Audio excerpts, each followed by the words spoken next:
That would be Scoundrel scolding. Mm-hmm. Oh, excellent. Excellent. All right, welcome back, everyone. So we have appeased the schedule dragon for at least one more week.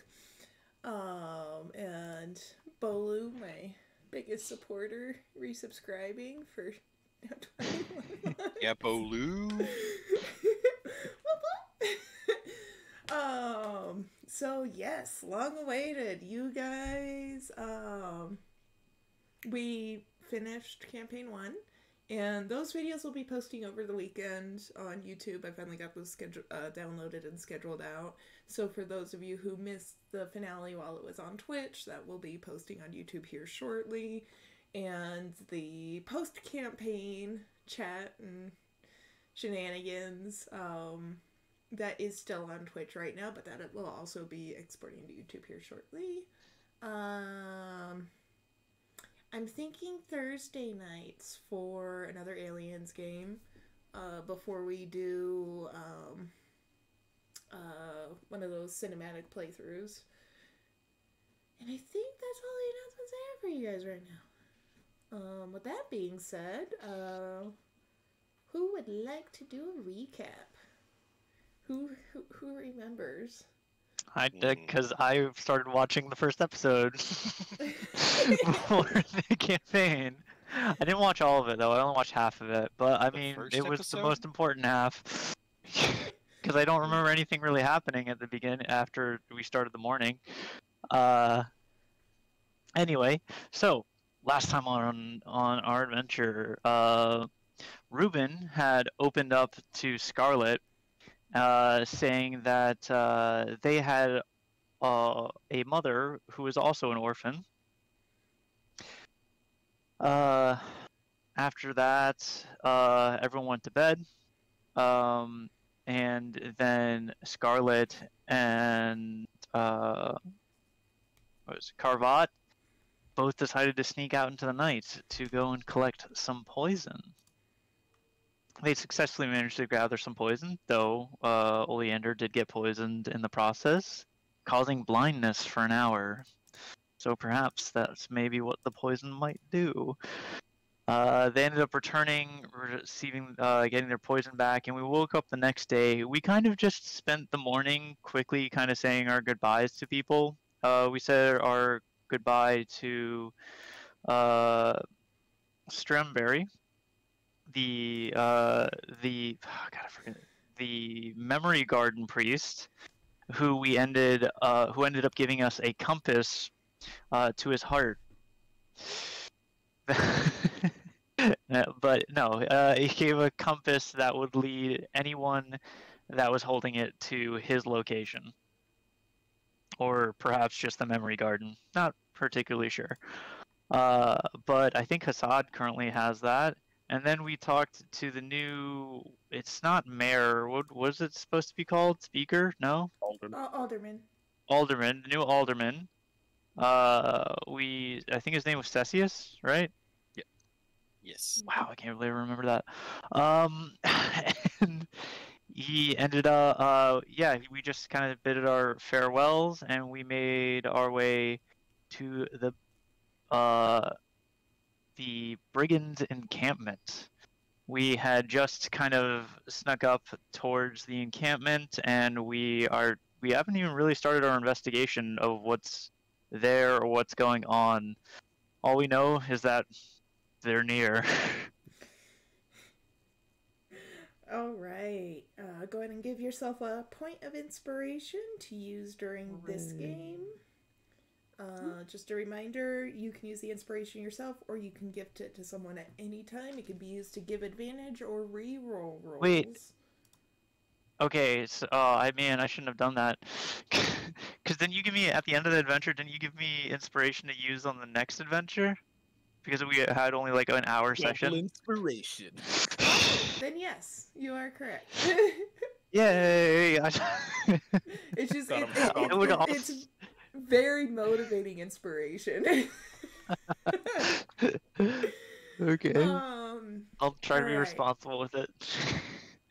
Let's go ahead and give me your D100 rolls first. Yes. I knew it was coming. Let's see. Ooh, all-time low. Oh, that is pretty good. Yeah. I think that's slower than anything we ever got in campaign 1. The previous might be was the record. 4. Or not 4, 7. This is the highest I've rolled these. Everyone else is above, 50, 60, and then 4. Oh, Ruben. Well, It was we know nice who's knowing gonna you. singled out, huh? Yeah, it's just gonna show you how useful I am gonna be throughout this entire fight. Well, at least you got those inspirations. Now, what makes you think it's a fight? Surely they're just gonna see us all there and surrender. They're just a group of friendly, misunderstood bandits. They were trying to start an orphanage and just needed orphans, so they got them the only way they know how. Did I cast Gift of Alacrity on somebody last round? Yes. Yes. That Okay. was I was wondering why I Hassan. only had 2 spells. Okay. Yeah, it's tasted terribly.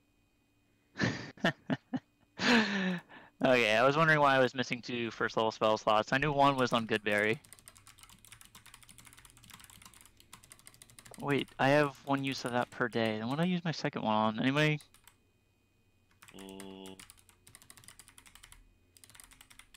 Okay. I didn't write anything down. Yeah, I don't have anything.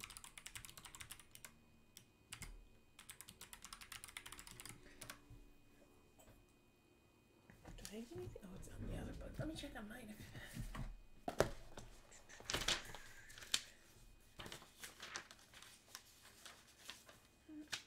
Okay, yeah, I get 1 free use of Goodberry. Got it. Okay. I have to...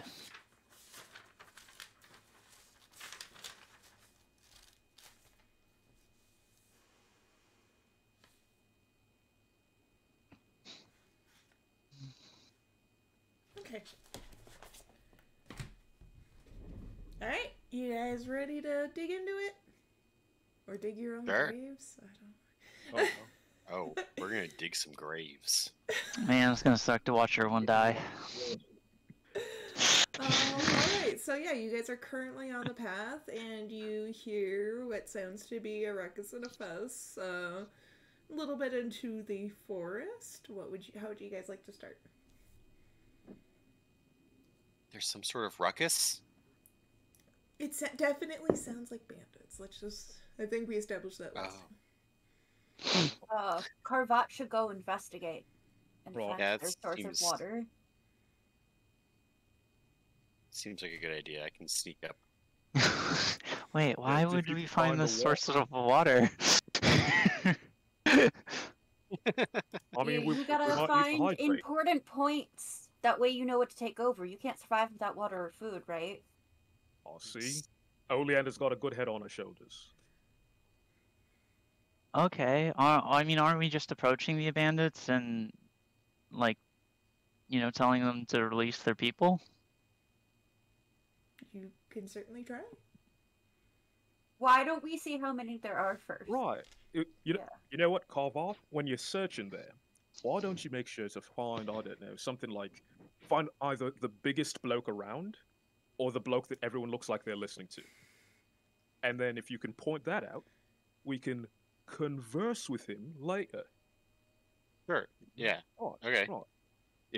And you know what? If he says everyone surrender, they'll all follow his orders, right? And if not, Betty's your aunt. Betty's your aunt. That is always the backup plan.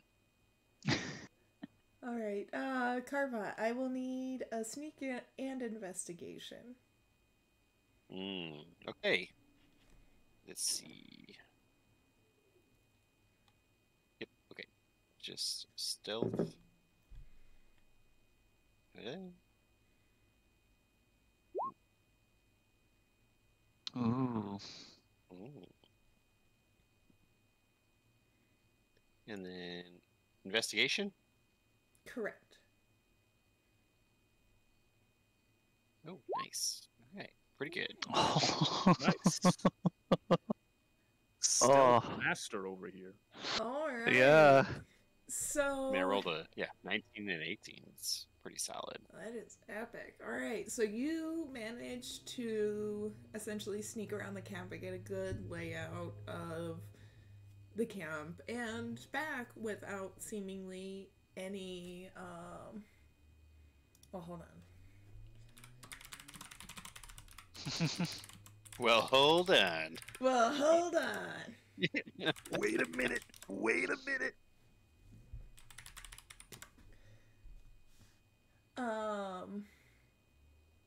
Yeah, seemingly without raising any alarms or seemingly.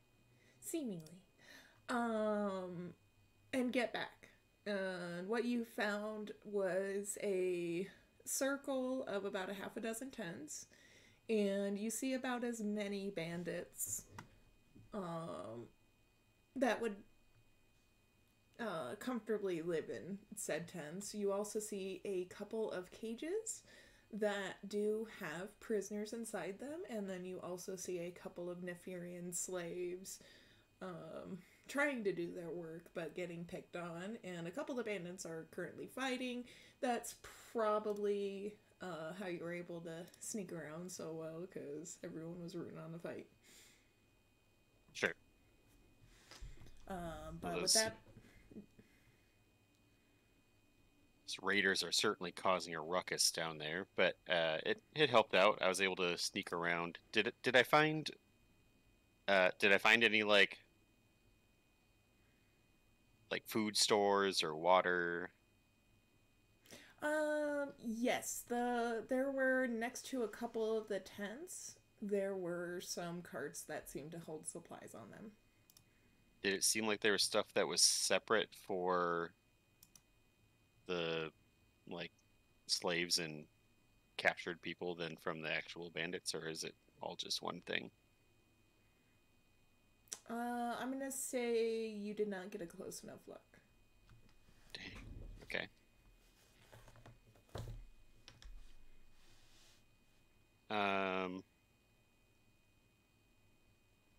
Well, while I'm sneaking around, I guess I'll go to the food store closest to the tents then, and just put some of the poison in there that we have. All right. Go ahead and give me a sleight of hand. Sure.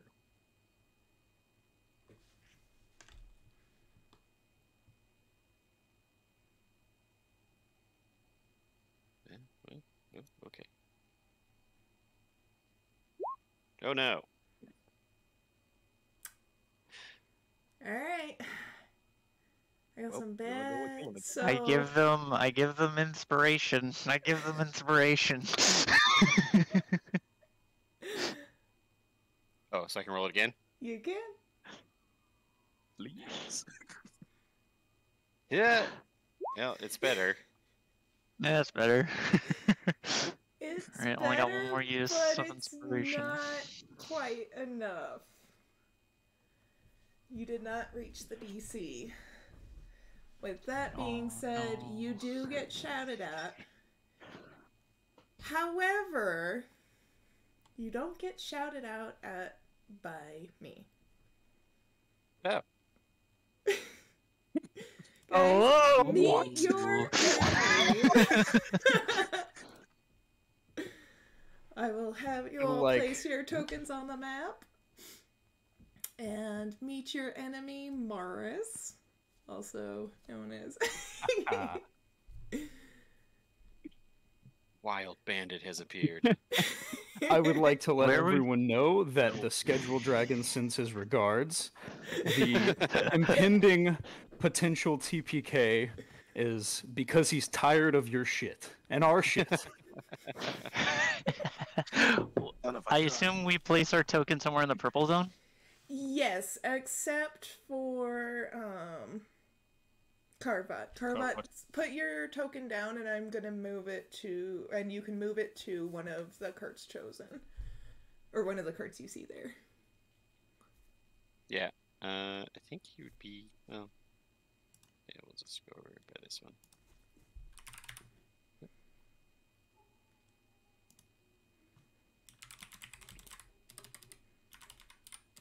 And then just so you guys know a little bit of mechanically, yes, I invited Ryan on as the enemy. For pretty much all interactions with this fight, Ryan is effectively your DM. I will be around if you guys do manage to survive. If there are any survivors, I will be around for, any questions or history checks or anything like that. But other than that, may the odds be ever in your favor. So, upon hearing, so where's Carvot? I can't see. I'm this one here. There we go. Now I see him. We're still missing Hassad on the map. Yeah, I'm trying to drag myself in. You gotta drag. I think it's the name. It's weird. Yeah, it's your name, not your picture. Gotcha. There we go. Sorry about that. All right. It's a little weird. Upon hearing a little bit of a clatter from one of their, what are they called? Carts. You'll hear a pretty gruff voice, kind of deep. You can tell he's kind of a manly man. Voice from out of this tent. Somebody check that out. And you'll see, this guard right here, kind of inching closer. Not quite seeing anything yet. He's not the most perceptive man on the earth, but I will give you some time to react. Sure. All right. So we're not in initiative yet. Not yet. He's heading over there. People are a little bit alert. Also, I'll let you know, in your scouting, you did see all the guards. A couple guys, one with a sword and shield, one with a battle axe, and then a guy with a spear at the bottom of this canyon. One mage-looking guy sitting at a fire, one mage sitting at the top of that little outcropping right there, and then, of course, the one that's heading towards you. Wait, you said there was one mage by the fire, and the other one's the... Yeah, one by the fire, and the other one sitting on top of that little hill. Okay. Let's see. What can I do then? Sorry, it's been a minute since we had to play these characters. No problem. I'll also add, since I don't have a whole lot of DM experience, so I'll forget some stuff I might interject at points. These two guys at the bottom next to each other are probably the source of that. The sounds you heard earlier, they seem to be arguing about something, going back and forth, kind of like hitting each other on the arms, on the armor, and everything.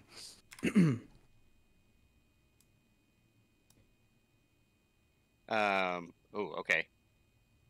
So, oh god, it's a little risky, but it'll be fun if it works. If not, that's fine.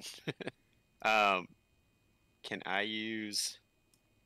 see the guys at the bottom? At the bottom? So you're on top of a hill. You can't see them. You can still hear them. I know. Okay, that's fine. I don't think I can do that then.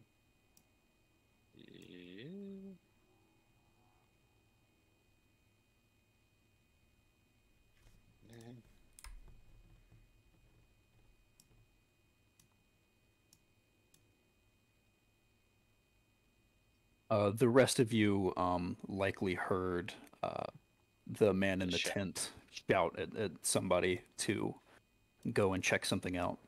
So you might have an idea that Carvot's been found out. So can I cast message on one of the two guys down there? It says you just have to point at whoever you want to cast? I'll let you like point in the direction since you kind of know where they are. Mm-hmm. Yeah, I'll allow it. You don't need to see them. That's all I was trying to check. And I'll message one of the. I don't think it matters particularly which one. Sure. Just. Oh, and I heard your mother likes to sleep with beasts on the side.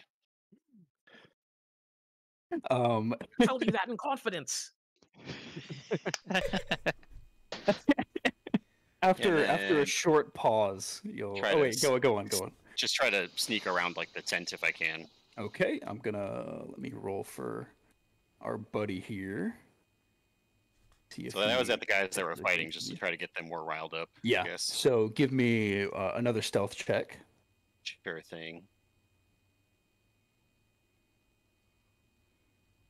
Oh God, it's so bad. It's okay. We'll see if his is any worse.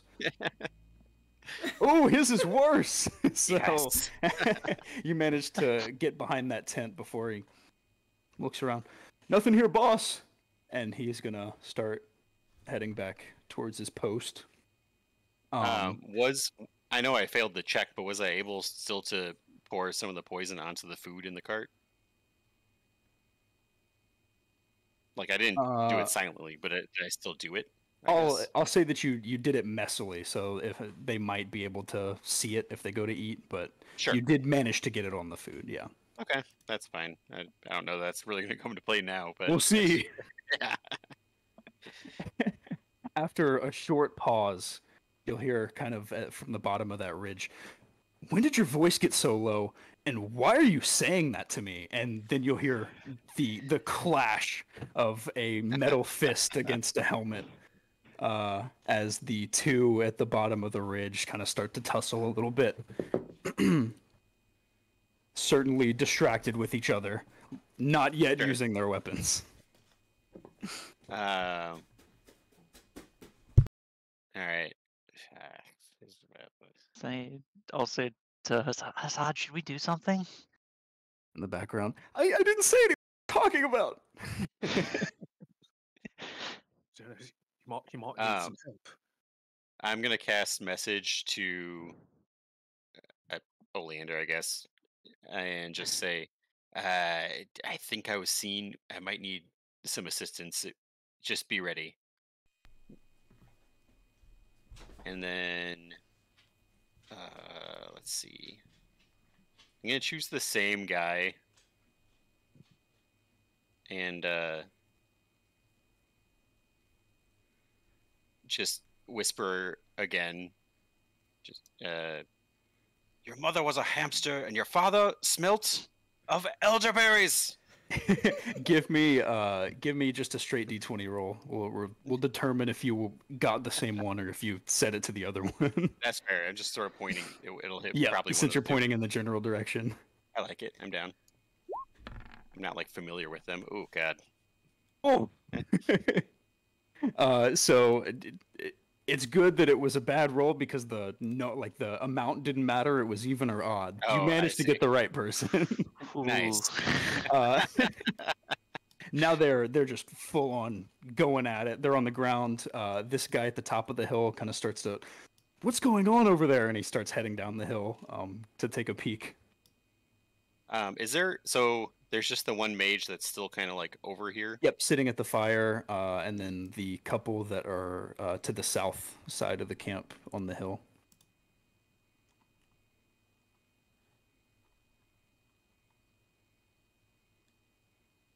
I think that's about the extent of things you can do with the message cantrip. I assume the doors for the cage are like facing into the camp? Yes, facing inwards.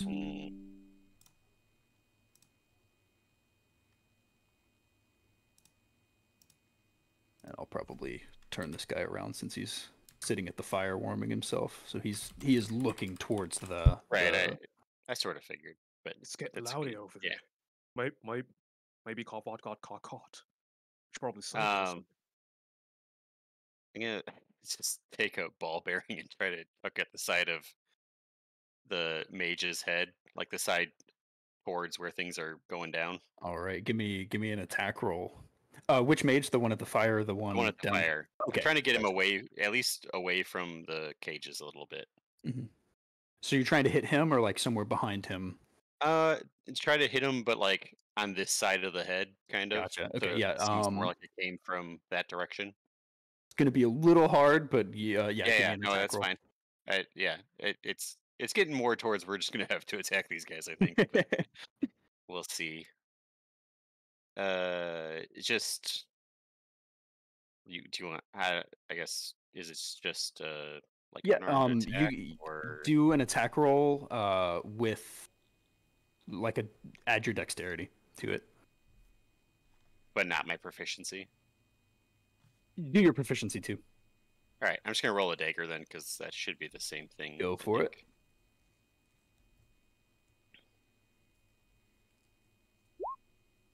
Oh yeah, definitely. Like back of the head hits him, and he turns around. He's like, "What are you two doing over there?" And he'll kind of he's got his head turned. He hasn't gotten up yet, but he's definitely focused this in like the southern direction right now. All right, he's yelling at these two. Okay. I'm gonna send one more message to Oleander, because that's who I've been conspiring with the most about this. I'm gonna try to free the people in the cages, but I'll probably get seen, so be ready.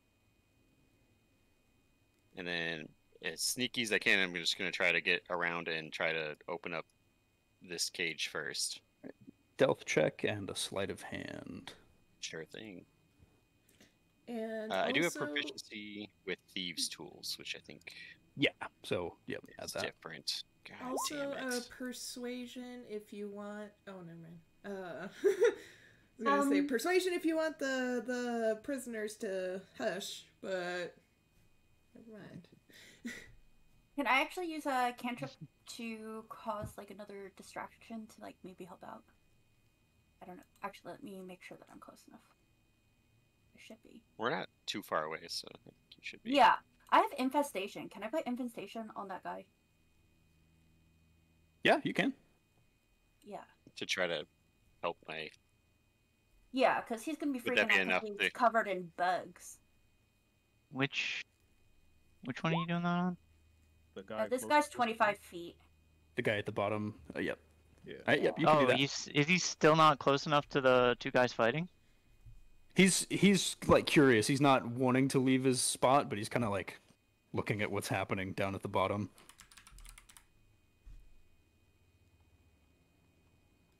Okay. Is that enough to help with my stealth action, I guess? I was kind of treating it as you were rolling against the guy by the fire. Okay. So I'm gonna roll a perception for him really quick.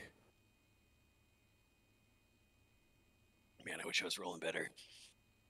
You don't need to roll very well against these guys. He has no idea right now. This guy at the bottom is losing his mind now. There's bugs just crawling up him. He's like falling to the ground. He's rolling. He's like scratching underneath his armor, and he's losing it. While these two, no, they don't care at all. The two guys at the bottom, they're focused on fighting each other. Dude by himself rolling around on the ground, and now these two on top of the hill are getting a little curious, and they're gonna start making their way over and kind of like peek over the edge at what's going on. All right, was the sleight of hand high enough to? I think technically I can add my proficiency again. Sleight of hand? Yeah, so it's going to take you a few seconds, but definitely high enough for one of them. Yeah, it's technically two higher since I have proficiency with thieves' tools. Okay, yeah, it'll take you a second, but you're definitely it's high enough to open one of them. Okay. While I'm doing that, I'll kind of explain all right, I'm gonna get these cages open. I need you I'm gonna give you a compass. You need to take the slaves, and just follow the compass back to town. Don't stop. Doesn't matter what you hear. Don't stop. Just go. as you're finishing, like opening the first one and talking to them, this guy is turning back to the fire, and he will see you at this point. Hey, get away from there! And he's gonna alert everybody to your presence. So now we're gonna roll initiative. Okay, that's fine. I like it. Awesome. All right, everybody, give me initiative rolls. Wait, activate the initiative turn before people start rolling. Oh wait, yeah, hold on. Wait, turn order. There we go. Okay, it's still a win in there. Remember to click on your. All right, good. Click on your token.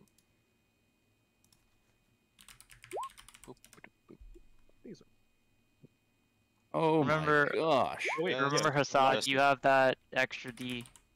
Just awful. That's a how much? Again? Not the nat one. Let me see.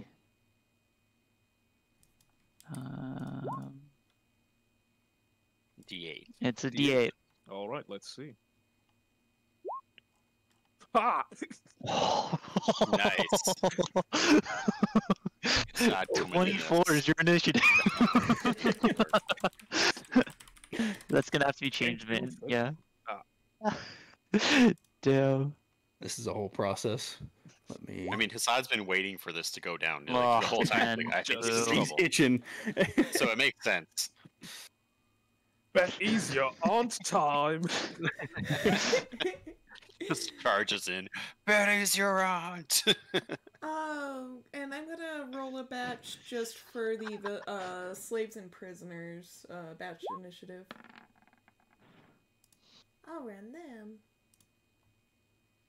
And for some reason, my token for Big Boy is not working, so let me find another one really quick. Big Boy? Big Boy? Mr. Manly Man inside the tent. Oh no. Oh no. Man inside the tent! Gotta find a token first, let's see. How big can he be? He can't be any bigger than me.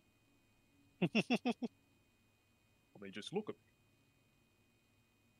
There we go. We'll put him in there. So you see at least Carvat exiting the tent. Really big, muscle-bound guy with a massive glaive in his left hand. Oh god! Like looking around.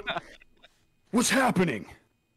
And I need to roll for him now. Why is there we go. on here?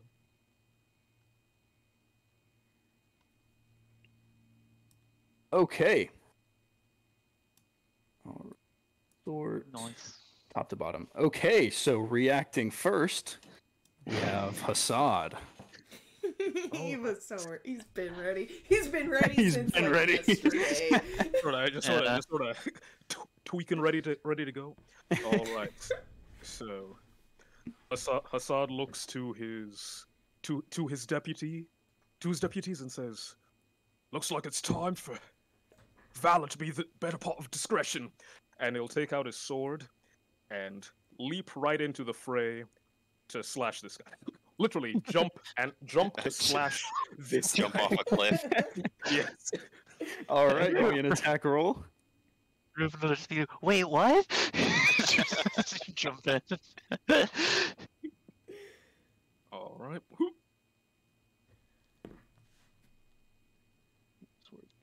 13. That does hit. Give me some damage. All right. Whoops. All right. 8 damage. He is looking very messed up already. There's bugs coming like all over his skin. There's a hole in his chest that's just gushing. And he's not very happy. He's gonna like throw himself to his feet as fast as he can and try to take up a defensive posture as you hit him. Anything else for you?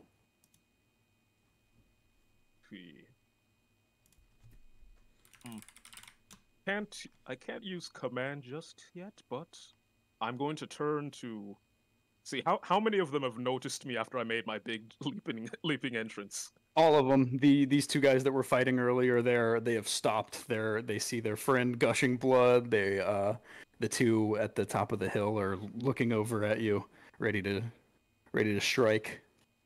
And so the one that you just stabbed is in the middle of yelling, "We're under attack!" So I'm going to point at the ones fighting, and just say, "Whatever you're being paid, it's not worth it. Go if you know what's good for you." Is that command? It's not command since I don't have a bonus action. That's just thematical intimidation. That's just me trying to be intimidating. Seeing you just stab this man in the chest straight through his armor. I jumped out of nowhere and stabbed the guy, so surely that's got to count for something. You can see in their faces they believe you a little bit, but they're not ready to give up yet. Okay, we'll see about that. All right, up next, I believe that's Oleander. Mm-hmm. Let me just move. I'm using my bonus action to pull out my tentacle. My tentatoken. The tentatoken! Tentatoken! I heard about this. Yes! I have a magical sparkly tentacle. Yes. Our second best party member. 10B Mercury is the best. Right. we all know who you were talking about. Just making sure. Yeah. And really, it's just the name. Color spray. I can affect 33 hit points and a 15 cone, so I'm attacking the two that we're fighting. Okay, and what does this do? I'm sorry, does it do 33 damage, or...? Yeah, it's the total number of hit points of that could be affected for creatures. In the 15-foot cone originating from me, it's like, they're being flash bombed. 2, 3... Okay. Oh, they get blinded. Okay. Yeah. They get blinded, they don't get damaged. No, they do.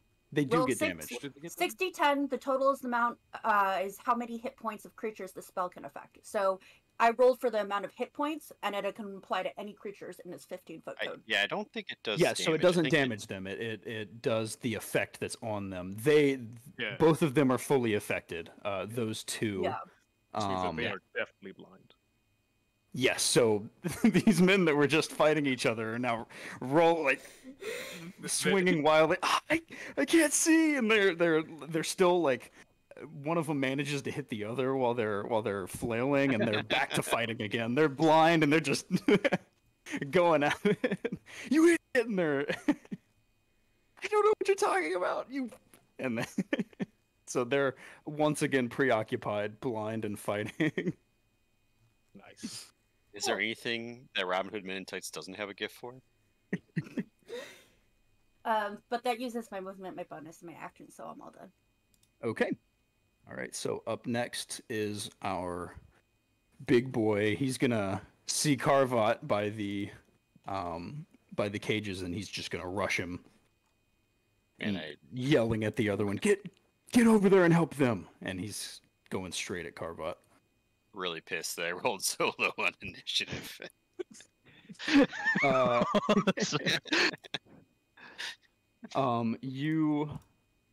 Let's see. He's going to take a swing at you with his glaive.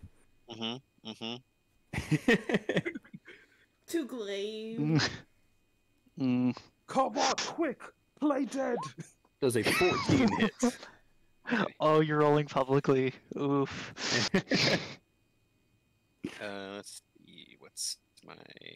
Sorry.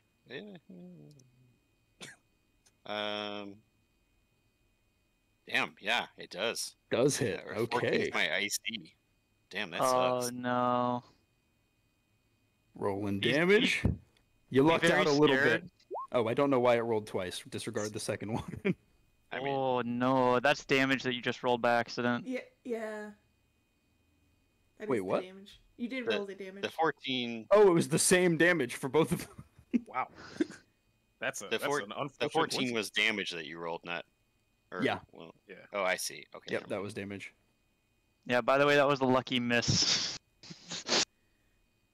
Yep, 14 slashing damage. To Carvot. Oh, it hit you? What?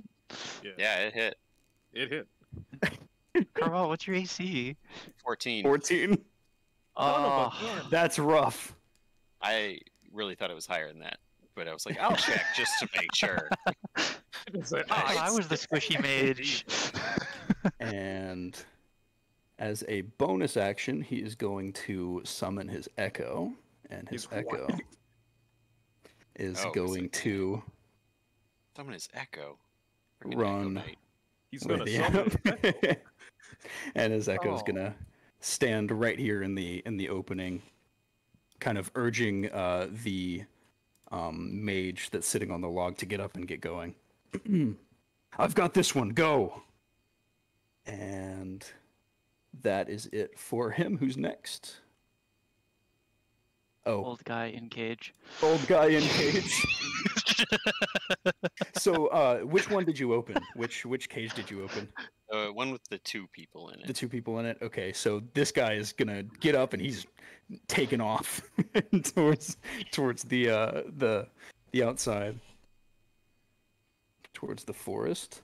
And I think that's the extent of him. Moving on to our man that's been stabbed in the chest and covered in bugs. Is gonna movement on the inhabitants' parts. Yeah. The 2 slaves are going to kind of hunker down behind these tents.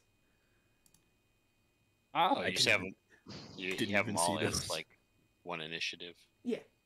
Oh, they all have one? Okay. Yeah, okay. Wait, so every single one of the... Okay, so this one's gonna take off too. And everyone's like, hey! Don't leave me! What are you doing?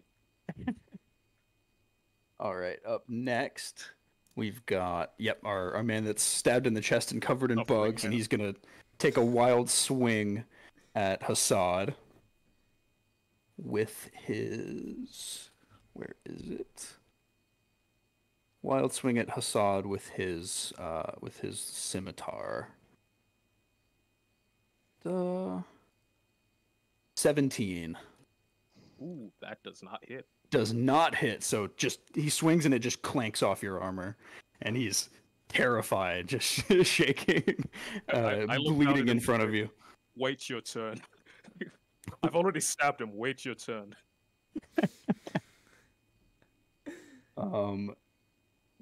Yeah, he's gonna try to run, so he's gonna take a step over here. You get an opportunity attack on him.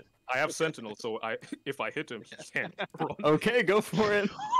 Oh no. I mean, if you hit him, he won't be running. If you hit him, he's probably dead. So does a 19 hit? Yes, it does. Oh no. Roll your damage. Yep. How would you like to dispatch this poor bandit? So as he's getting up to run, I tell him, I said wait your turn, and slash right back at his head. Ooh. And just not quite at the neck, at the ear. So just clear across, he just like loses half of his head, slumps forward, helmet rolls off, he's done for. So can I draw an X over him? You can click on him and you can add a little X based on the status effects. Yeah, so when you left click on him, you'll see that little bubble icon. Yes, click on bubble that, icon. and there's a red X. And there's an X. So he didn't make it far. He's done for. All right. The Family Guy fall. Yeah, his leg is sticking up and his arm is behind his back. All right, so he's done. Next up is one of our blind men. Who's gonna just I guess take his action to rub his eyes, trying to get rid of whatever's in there. How long are they blinded for?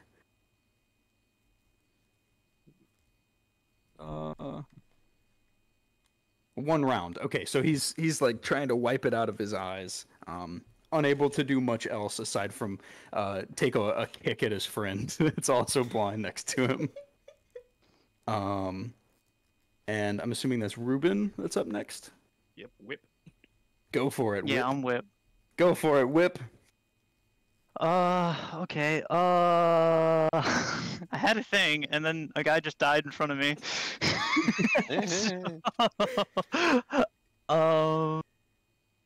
So okay, so there's stuff going on over here. Is that the Echo? Or is that the original? That's the Echo. That's the Echo. This is the original. They look almost identical though. So, but yeah, you saw him like form from the original and start running away. Okay. I'm gonna go. I feel like you guys have it covered down there with those guys. So I'm gonna go. I guess I'll go up and help. So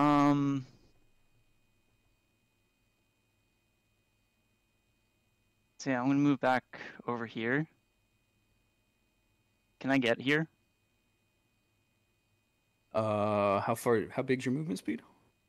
30. Oh yeah, you can make it there. If I was able to go. Okay. I'm gonna go over here and I'm gonna just I'll try to talk to the slaves for a second. I say, hey, actually I'm not gonna talk to the slave. Fuck it. I'm gonna just see that you're in danger. I just saw someone die. I'm just gonna, as I'm running, I'm just gonna say, freeze in the name of the World Guard. Just confused, like look in your direction. Did somebody say World Guard? Blood, lots of blood dripping off of his glaive, like. And then I'm going to cast, this guy's big, whatever he is. I'm gonna take the risk. Sleep 2nd level on him, and I'm gonna center it. Ooh, actually I can't. Let me see how I can do this. 20, 25, 20, 30, 25. So I'm gonna center it over here, so it only affects these two. Wait, where are you centering it? Affects the big guy and the mage at the fire. And the mage at the fire. Yeah, okay, only go affects for it. the big guy and the mage at the fire. So you have to roll a number of d8s, right? It goes based off HP. Yep. Yeah, it's like the color play one, but it puts them to sleep. Go for it. It starts with the lowest HP, so you mean? Yeah, I know it does. Yeah, it starts with the lowest HP. 8 plus 18, so that's 26. Yeah. So the mage at the log kind of slumps to the side, passed out. Big boy's still up, still standing. He kind of waves away whatever effect is going on around him, and he's still going. Okay. Right, so that person can't be woken up unless someone uses their action to wake them up. All right. There we go. I gave him a little sleepy face. He's dead. Screw that guy.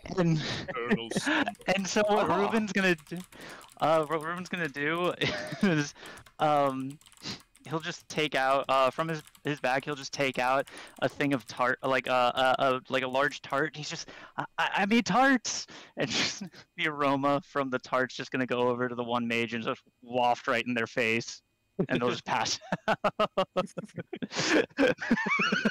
Home cooking. He felt so cozy for a moment. He's like, all right, I'm done. Fighting? Fighting? This nap is about to be supreme. You got tinnitus just from the smell? That's gotta be good food. All right. Realizing for some reason it didn't add all of the other guards, so I'm gonna have all the other guards share that guard's initiative. So all of these guys are gonna go at the same time, or I guess just these two are gonna go now. So this the mage is gonna go first. Oh wait, was that it for you? Sorry. Yeah, I end my turn in that spot. I have nothing else to do. I cast a spell. Yeah, so this mage is going to cast Magic Missile at 2nd level. So 4 darts are going to shoot from his palm, and all of them are going to just careen straight towards Assad, and just all of them hit you. There's not a save or anything. Yep. So let me roll the d4. 1d4. All right, so that is going to be 16 damage. Oh, dang! That's all of you see. You hear the pinging against his armor and the impact of all the hits against him. And he's going to shift over this way a little bit to get next to the Echo. And this one is going to slide down the hill right here, and I'm gonna let me make an athletics check for him so he doesn't fall on his face. Superhero side.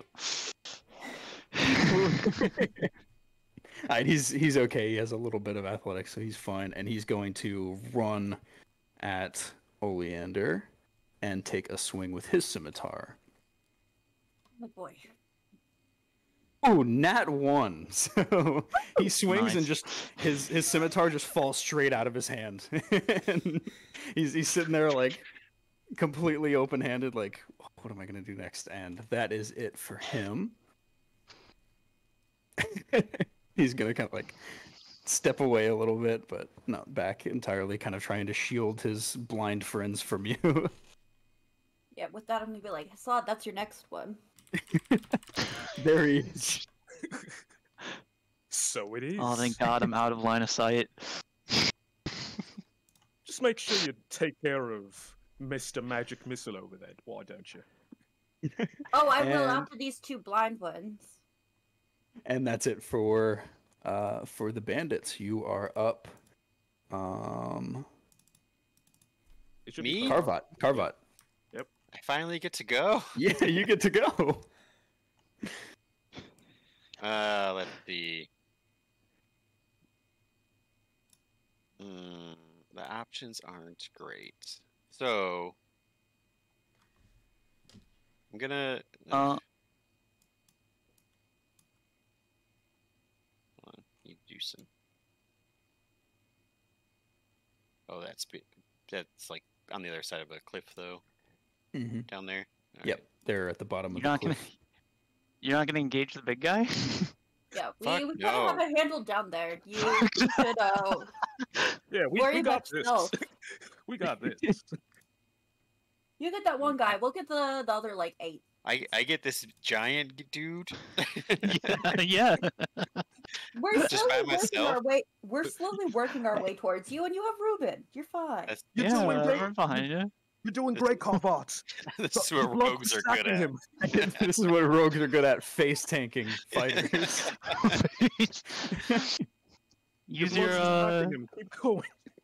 use that bonus action advantage you get. Oh, if I don't move, yeah. But I Yeah. was gonna use bonus action disengage and run. Run. He can catch you, I bet. I think I'm faster than he is, but I don't know how helpful that is. I So mean, just keep him distracted. If you run, he'll chase you, right? Yeah. I mean, yeah, it's either guess- that or stab the mage, but then you'll get pinned next to this thing. Right. Yeah, we'll go with the bonus action. I'll use steady aim. As long as I don't move, I get advantage, so my speed is reduced to 0. Which isn't ideal, but I'll give it advantage at least, which will give me sneak attack. And I'll stab this dude. All right, give me a attack roll. Yeah.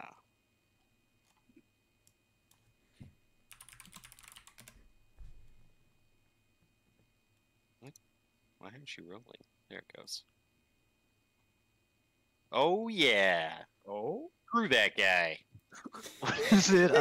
What is it? I don't see it yet. It hasn't loaded in yet. Why? There we go. What? Almost. Total. Okay, gone. so that is 23 damage. 23 damage. Okay, 23 damage. And then... Oh, I can do another thing. Go away. Oh, hold on. I need to measure again. Sorry. Yeah. The mage, as part of that, since I was vaguely thinking about attacking the mage instead, there's a memory of me hitting the mage, and he takes just a little bit of damage. The mage takes 5 damage. The further away one, not the sleepy one. Further away one. Okay. Gotcha. 5 damage on him. This guy. Does that damage not double with crits, or is it just... No, because that's not part of the attack. That's immediately after. Yeah. Okay. Yep. So he's like feeling the pain a little bit. He's like, oh, what just happened? All right. Yeah, I think that's it. That's it for you? Okay. Action, bonus action, and I can't move, so... I mean, it might have been worth it, but I'm definitely going to be unconscious next turn. Just stab this guy right in the neck, and he stared at me for it. Yeah, he takes it like a champ, but he's very angry at you right now. Oh, no. It's really not the reaction I was hoping for. The veins popping out of his forehead, and the grip on the shaft of the glaive getting tighter. You can see some splinters starting to break off from underneath his grip. I mean, if his blood pressure increased, is the blood not flowing faster out of his neck now? Like, the dagger's still in there. He's gonna bleed out the angrier he gets. Oh, like, he's if the dagger's still there, he's leaving it in. He's just he's keeping it there. Nothing's coming out yet. Okay, is that it for your turn? Yeah, that's it. Okay, so we're back to the top. Hassad, you're up again. All right. Hassad, save me. Help. So many people to You might want to lay on hands yourself. Yeah. Me? No. Oh. Hassad's probably going to get another hit of magic missile, I bet. I can feel it coming. You know what? You can just go smack that mage and he can't magic missile. I know. That's why I said, you know what? You know what, Oleander? Give me a second. No. So basically I just sort of lunge at the mage and just go for a big running stab. Okay. I'll show you a magic attack roll.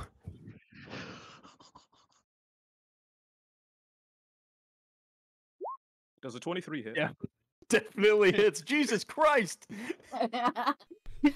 He mad.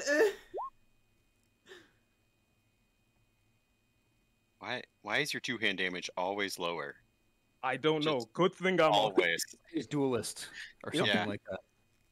Yep. So I guess no. I've got a shield in one hand, so 7. Okay. Gotcha. 7 damage.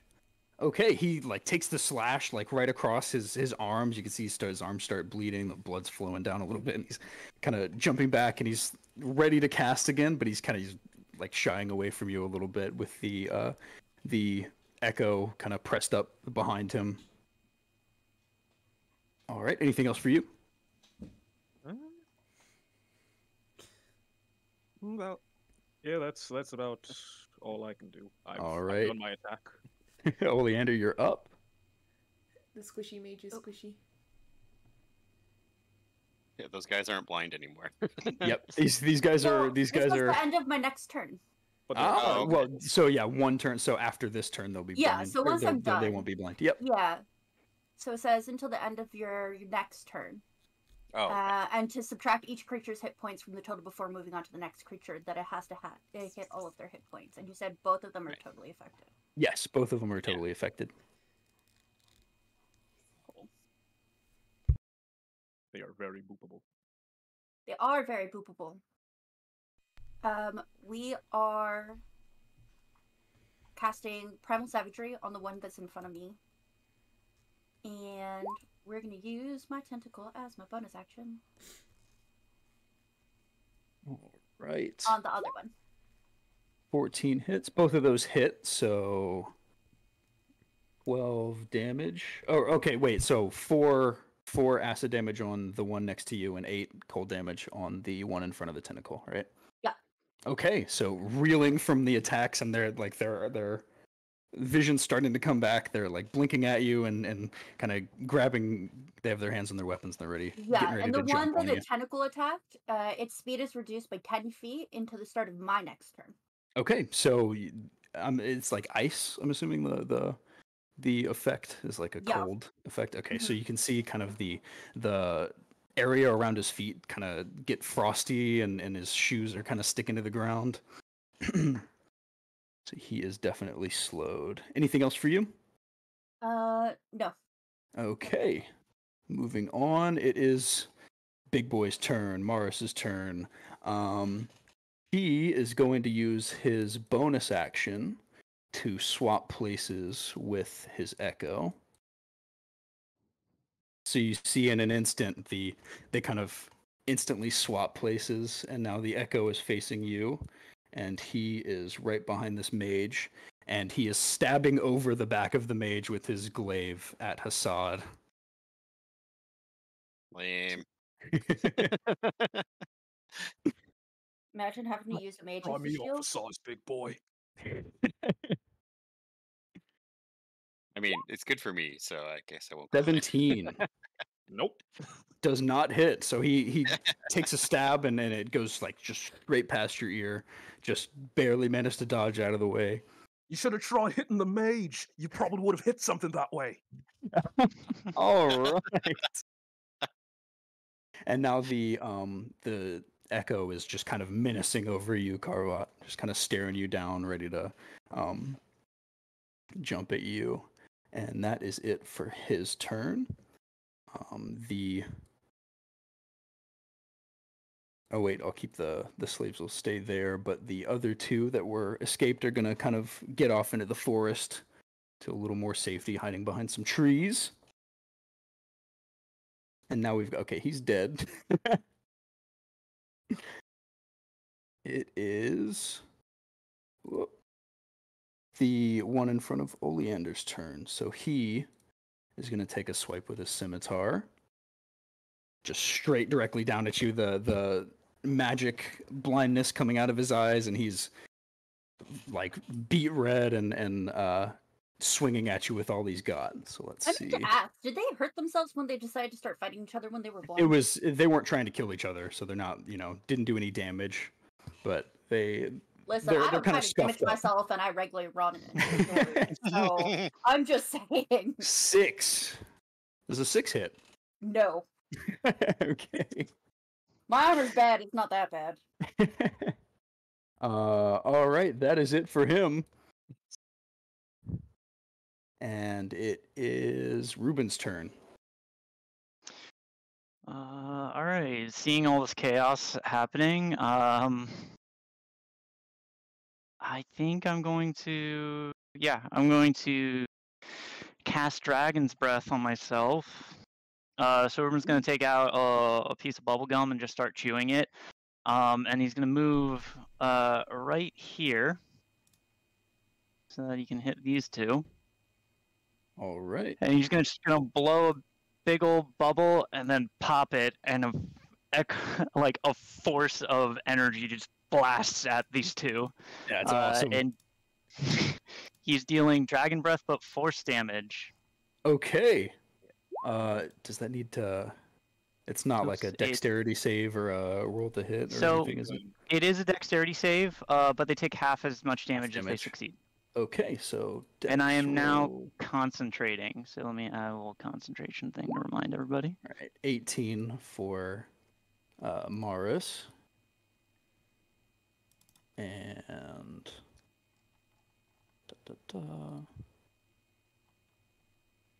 13 for the mage.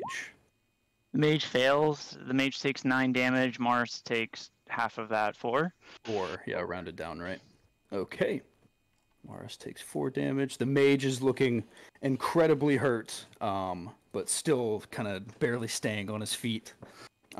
Definitely like singed, and some of his wounds kind of got cauterized, so they're not bleeding anymore. But he's badly burnt on his arms. Morris kind of just shrugs it off, pats his hair that's burning at the tips down. Stays in the fight. Lay down your weapons in the name of the World Guard. Good job, Ruben. You're learning. Boss, maybe that's a good idea. If they don't surrender, they're liable to be killed. Morris gets a like a scowl on his face and shrugs you off, and grip again tightens on his glaive. Is that it for your turn? Yeah, that's all I can do. That was a bonus action and an action. Okay. Now we are up to this mage. So, how long is he asleep for?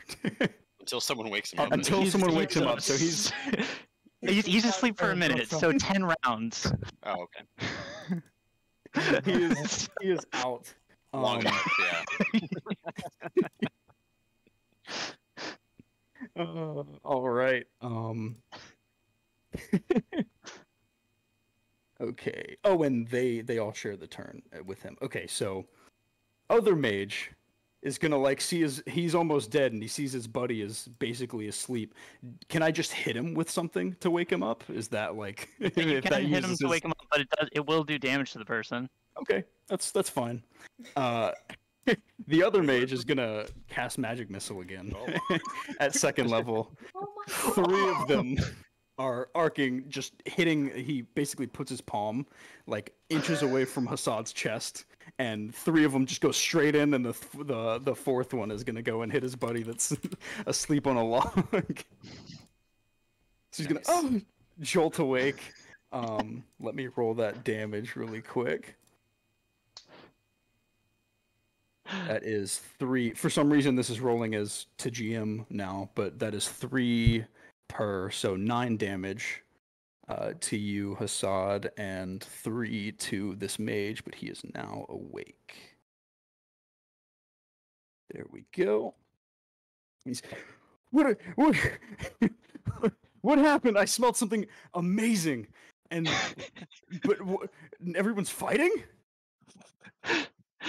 And he boss is gonna get your ass to work, and he's gonna and get up, and he's gonna run towards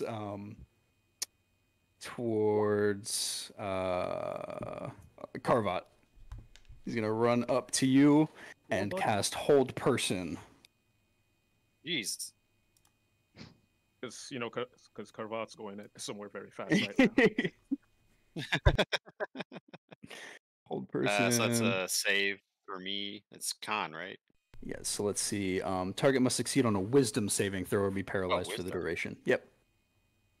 Even worse. Yeah, that's not going to do it. Oh. Still wasn't loaded for me. Oh, wait. Oh, no. There it goes, yeah. Okay, so... okay, wait. Inspiration. Last you said. There you go! Hey. Let's hope this one's a little better. I mean, it can't be worse. It can be the same, though. Oh my god, it was sitting on 2 and then just barely tipped over. Oh, okay. Nice. A tale of 2 dice rolls right there. Yeah, The mage is not Ruben. You just completely shrug it off. You are completely fine, and he's visibly upset that didn't work, and his boss is gonna, you fucking idiot, do something. And he's gonna cower again as he starts to yell at him. That's it for him. Let's see. Now is my turn. Yes, it's your turn. Wait, no, it's not yours yet, because I have the one guy. The 2 of these guys at the bottom are combined with with the mage. So this guy is going to get around, and he is going to.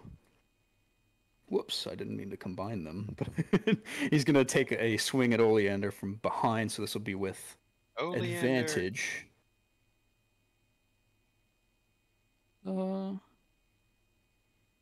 So first one's a 15. Ooh, nat 20. On the second one. Well, I would have failed it anyways. So let's roll that. That is going to be 9 slashing damage.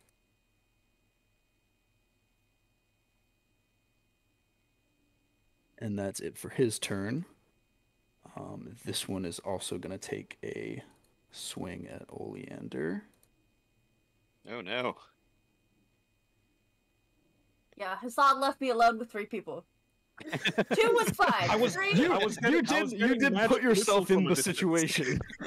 Listen, 2 you was said, fine. I'm going to take care of these guys. Yeah, the 2 that I blinded. Hassan was supposed to take the 3rd. 2, fine. 3, too many. I did not try to throw a party. I'm assuming a 22 hits. Yes. Okay. They hit everyone except for Hassad. That's going to be 3 damage, 3 slashing damage. Oh, that's not good. And that is it for them. So we are back to Hassad. Not yet. Wait, me? Oh. Yep. We're not yet back to Hassad. Yeah, you keep skipping the Carbody boy. Oh, wait. Oh, I'm so sorry. I thought that my mindset was that I had still gotten hold person on you, so you couldn't do anything. Right. All right, go ahead. Go ahead, Carvar. Let's see. I don't want to be right here, so I'm gonna throw a dagger at the mage by Hassad. Okay. Give me an attack roll. Yep, it's going, I think. Oh, dang it. Just take whatever the first one is. I don't know why it rolled at advantage. First one, 22. All right. 22. I was going to say you're trying to get around Boss Man, but I mean, that's high enough. It definitely hits him. Roll. Oh, you did damage already? The damage should be there, so it'd be 13 13 damage. To that All guy. right. This one. And where do you want to hit him? Just right in the back of the skull. Just a solid, like... straight in, down to the hilt. Straight through, and he's... just keels over. He's gone.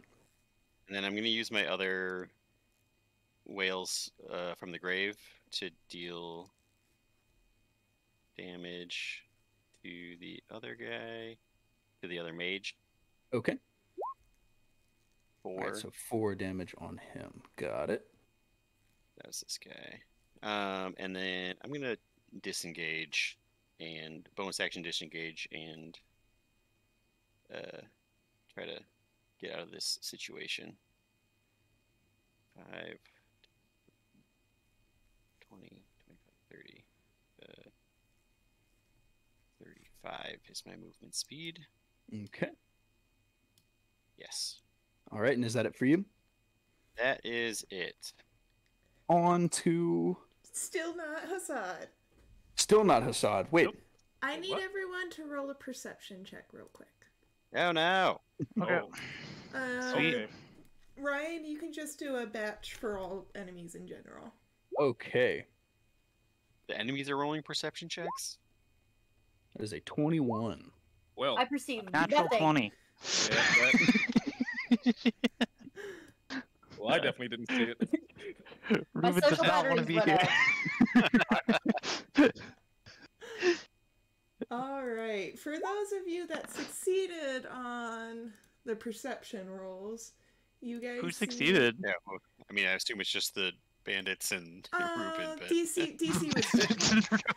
Oh, I made it! Yay! Nice. You guys see a white and blue bird circling above, and he sits down on the tree and just stares at everyone menacingly. Menacingly. Oh, all right, now it's your turn, Hassad. Does Morris recognize this bird? You. Oh yes, I'm getting type 2. You may roll history. Got it. All right, Morris. History. He's not the smartest tool in the shed, but that's a 15. You recognize it as a bird of prey, as a familiar, but you can't quite grasp the name it's attached to. Okay. All right. I need to figure out how to hide his, like all of my rolls. Oh, yeah, you got to open up your gear cogwheel, and then for whether it's the character sheet or if it's a NPC character sheet, and if it's NPC, it'll be in the center. If it's character, it'll be on the top right. I think I'll just Okay, I'll just do GM rolls. It'll be fine. Yep, that's what you need to do. All right. Because you can't know how smart and not smart he is. Seems pretty smart. I already see that he has a really good chance of hitting any one of us.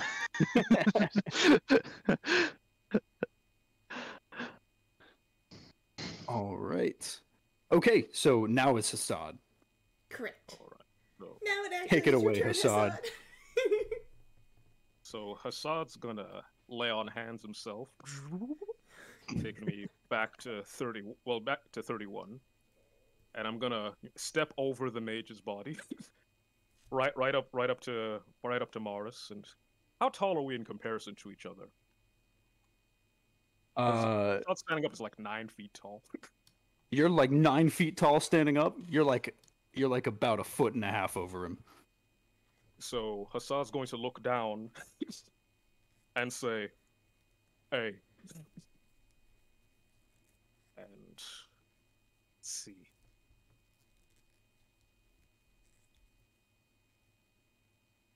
I mean, do we count lay on hands as the action? I think that is an action. Yep. Okay. I believe it's described as an action. Then that's about it. Okay. He's gonna look up at you and just kind of scowl. Hey.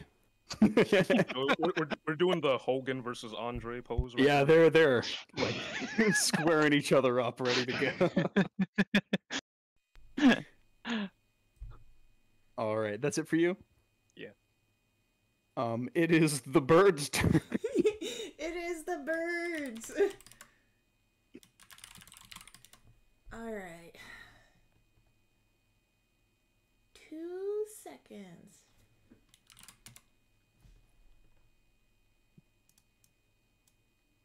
Oh.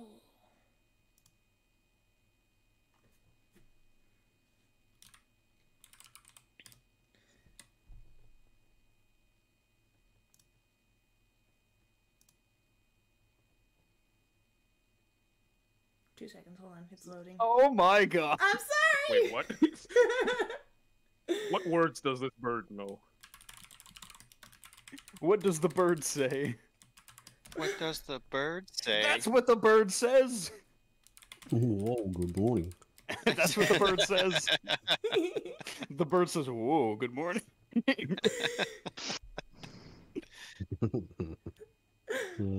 I was not expecting to see you here. I hardly More was. secret guests. Okay. Alright. Alright, Chris, Let's what see does what the we're bird ready. say? Seemingly from the bird's direction you hear somebody called for a guard, and out from underneath the bird oh god, how do I add a token again? I can't No, remember. I already have Oh, there it. we I go. see a token on here. Yep. Right. Out from underneath the bird walks a cloaked figure, and he'll walk past this guy here and straight behind Covart. No, Carvat. That's And- Morris. That's Morris. I'm sorry, Morris. My bad. I'm getting names mixed up already. There's too many. Yeah.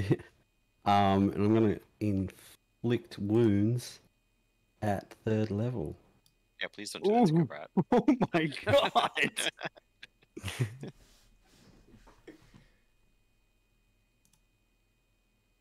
Give me a damage roll. Oh my!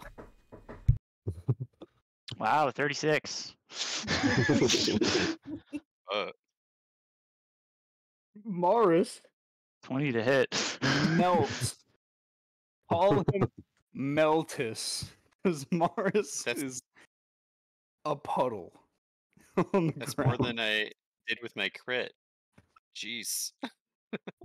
Or he like inflict wounds.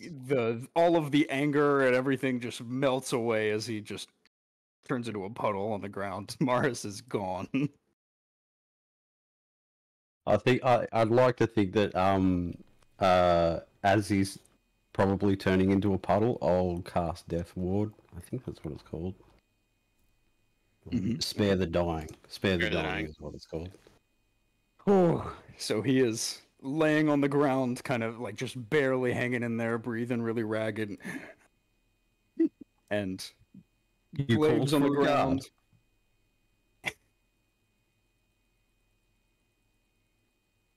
All of the guards, well, the mage by the fire kind of like starts shakily putting his hands up. Guys, give it up! Mars melted. Boss is down.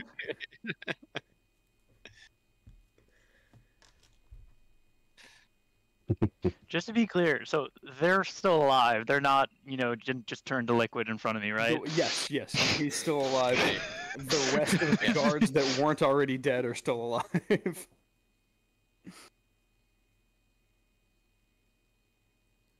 Nice one.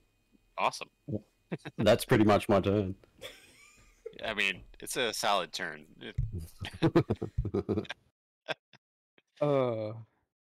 Now Hassad's up.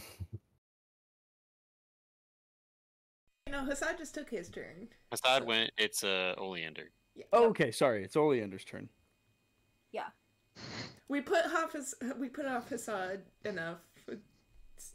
Yeah. Okay. Hey. I don't. Hello. My Discord was fighting against me there. Yeah, I'm moving and casting shatter. But yeah, the rest of the guards have dropped their... what just happened.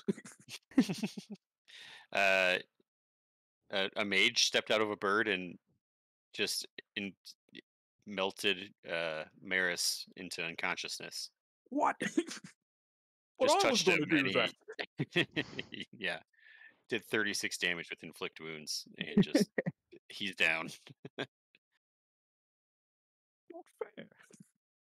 So the rest are kind of like shakily putting their hands up.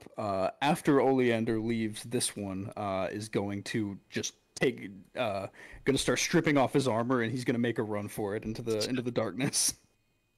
It's true panic mode when you just like, I'm taking off all my clothes. I'm out. Yeah, he doesn't want to make any noise. He's getting rid of all the metal. He's dropped his weapons. He's gone. All except his best weapon. All right, I'll let you take over, Richelle. I think. No, you. Yeah, you continue working with them. I'll be, like I said, I'll be here, for any historical answers or lore answers. Yeah, they're you. Okay. Are we out of initiative? We're gonna say initiative's gone now. So this stranger that just absolutely annihilated the leader, do they have any markings on them? Do they seem familiar in any sort of way or manner? They claim to be a guard, but do I recognize them as a guard?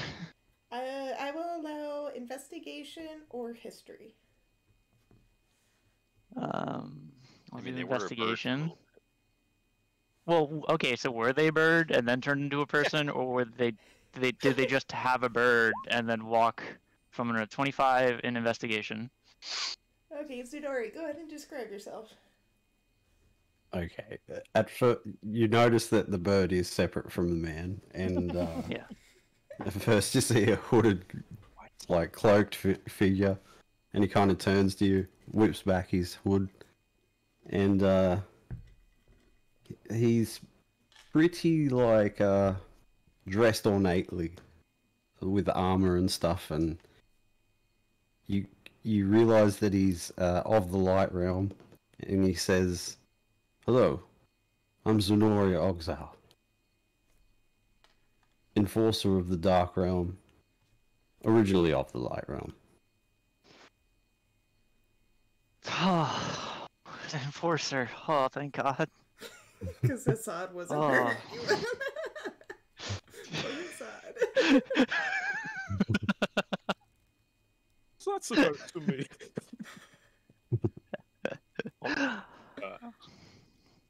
Seeing, presumably that this stranger is dressed in guard, well, enforcer gear no less. So definitely outranking me.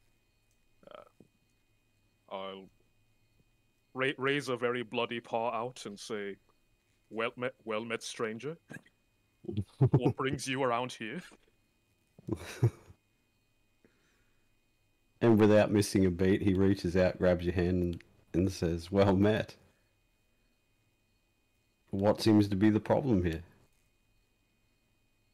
Right, well, it seems we've got a Category 5 situation of there were brigands. They had kidnapped a bunch of local people. So, lots of trafficking that had been going around here. We'd caught evidence of it. Came here. It was going to be a bit of a Bob's your uncle if we just go in and get the prisoners out of here, but it turned out to be a real Betty's your aunt, so they're dead. Not the prisoners. But not the prisoners, no. Carbot is working on freeing this other prisoner. Oh, the echoes on the ground too. I asked the mage for their spell focus, essentially. Or component pouch, or whatever they have. And the slaves join you with the other prisoner, Carbot. Yeah, okay. So the mage will hand over his staff. Yeah, I'll take his staff, and then I'll immediately start cooking. So I'll light the fire, and I'll just start grabbing ingredients from the tent, and just start making some food. You'll notice tent, the right? recognition on his face, like yes, the mage immediately recognizes what put him to sleep earlier. He's like, "It was you."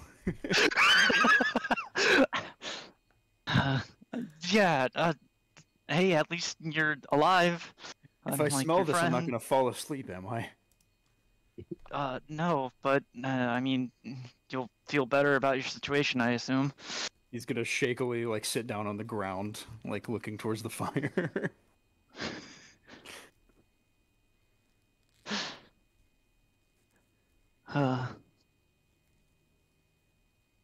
Yeah, I'm full blown stress cooking. Zenori will turn to Hassad and he'll say, "Sorry, I didn't catch your name. Would you happen to have any rope? I want to deal with this situation on the ground here." And I pull out the rope that, of course I have rope. Just that's what they teach me on day one. Name's Assad, Knights of Versatile, Realm Guard over here. I was previously stationed at, and no need to think about that right now. But here's some rope.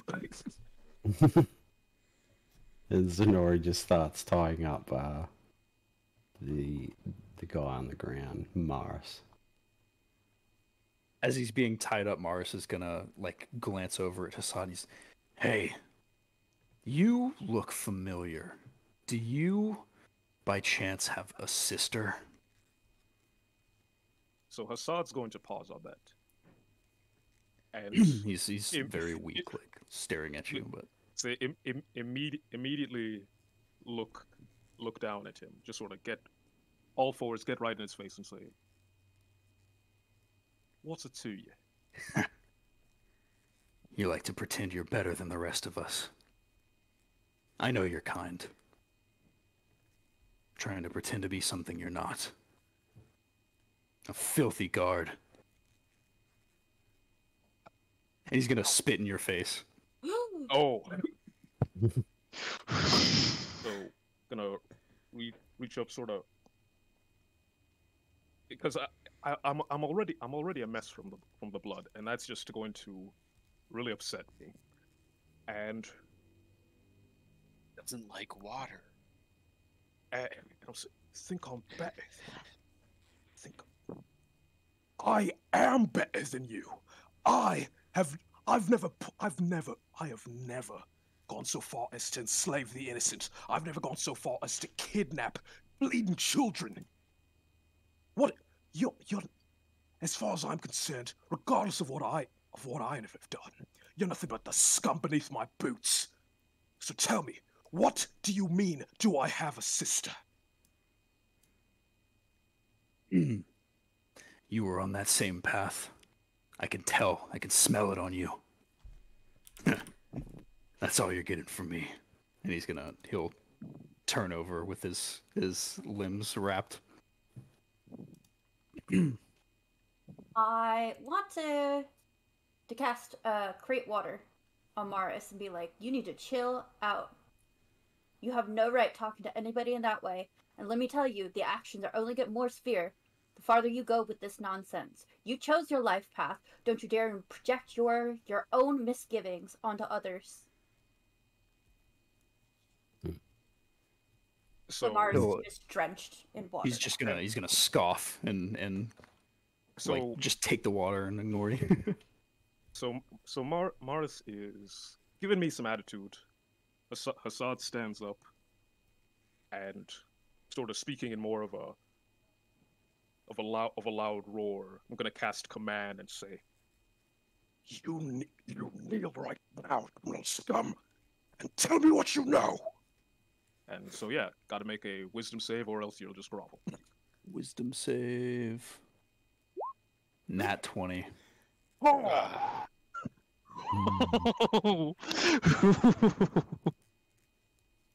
Hassad is shaken.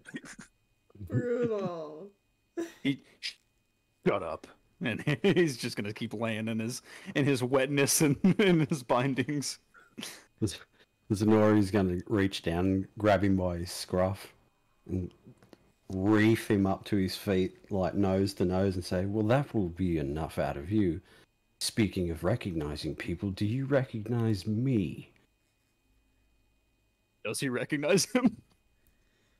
Roll history. History. All right, we're just gonna keep the rolls. Again, he's not very bright. That is a 4. Nice. I will allow an intimidation. Tsunori, roll intimidation. He's looking you over real hard. He's like, roll.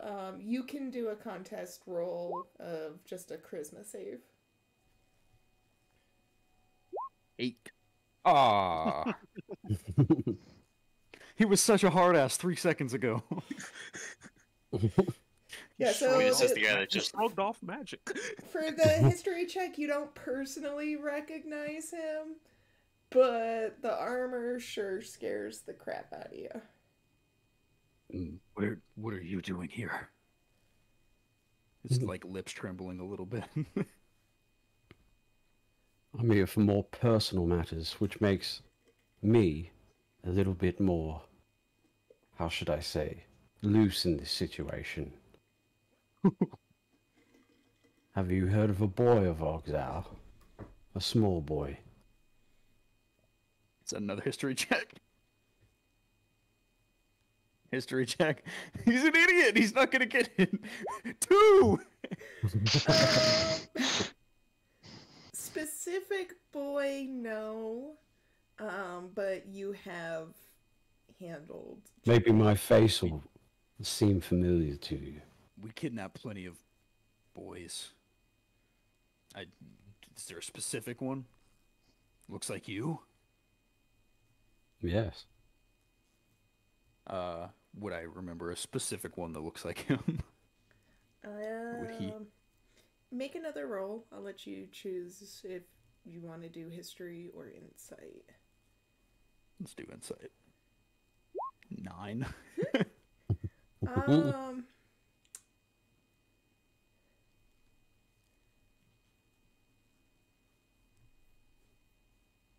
So you see it in the eyes. You kind of see it in the eyes. The kids definitely have a soft spot in your heart, because especially if they're particularly unruly, as they show a lot of courage, and that strikes you. And so the angry eyes staring at you, that sparks a recollection of some kids that you took out to the big city in the east, and the name is ... I'll get it, but yes, there's your information. Okay. That look in your face reminds me of some snot-nosed brats I took to a city to the east. Which city? ... Sorry, I did that on purpose. Nukowicz. It's Nukowicz. Yes. What's the name of the capital again? Because that's where we're going. Tirnaufheim. But it's also to the east, is it not? That's to the west, northwest. Oh. Yeah. But I will say Nukowicz is a large town, so the odds of being able to portal from the capital to Nukowicz is there. So he relays that to Tsunori. Nukowicz. It's been quite some time. As for you, what do you think you deserve? Never really cared for that much. I know what I deserve. You're not going to get it out of me. What was that last thing you said? You're not going to get it out of him. We'll see about that. He knows he's a piece of shit, but he's not going to let you get it out of him. We shall see about that. I'm going to cast Zone of Truth. Is that another... I think it's a wisdom. Wisdom save? Yeah. Just constantly being barraged. Oh, it's a charisma save. Oh, charisma. Charismatical. Yeah. Nope, doesn't succeed.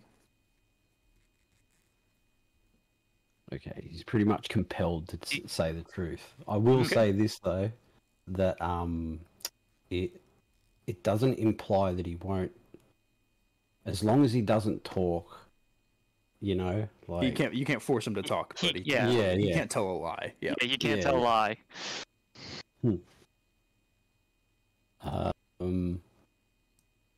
But I'll say, how far does this operation go?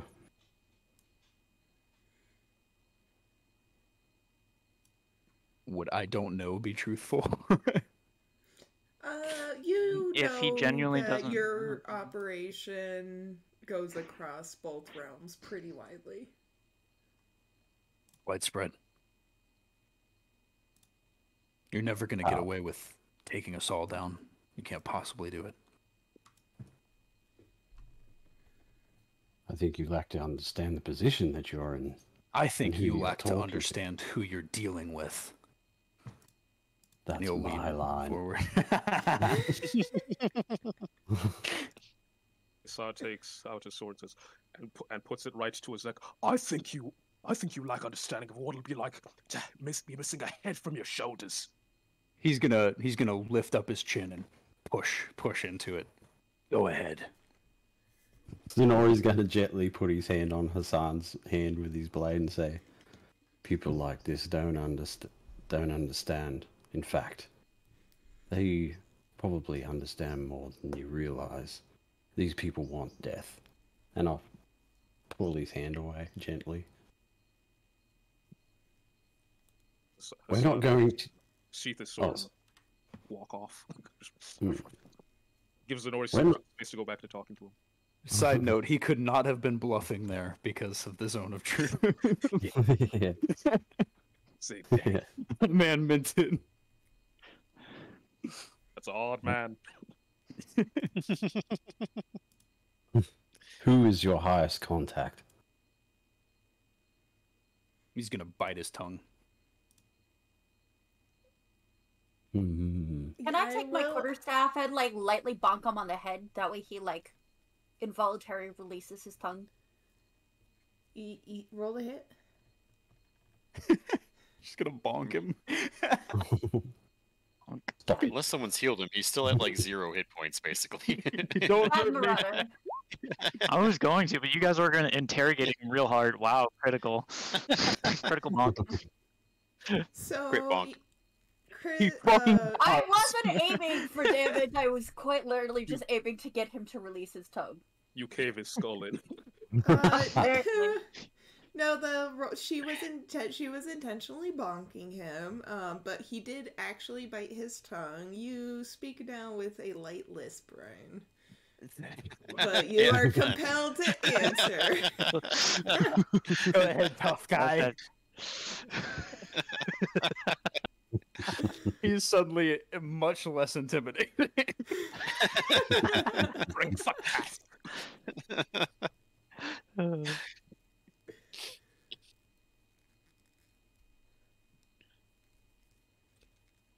Was that last thing you said, Richelle? He was compelled to speak? Did you say that? Yes. Oh, so I'm compelled to speak now. Oh no.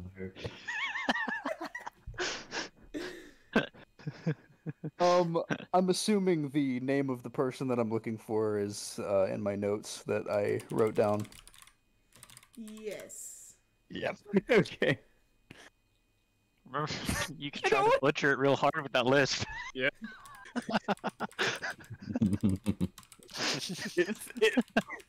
Listen, I'm getting people to get their life back in track, one person at a time, or two. One lisp at a time. Lord Coogan. He's still like, he's like a bit dazed, and it's Lord Coogan.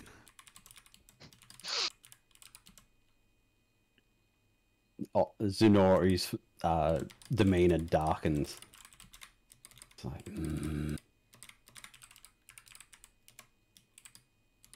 We're not going to kill you. Instead, you're going to receive the punishment you always deserved for this situation. And I'll turn to Hassad and say, we're taking him in.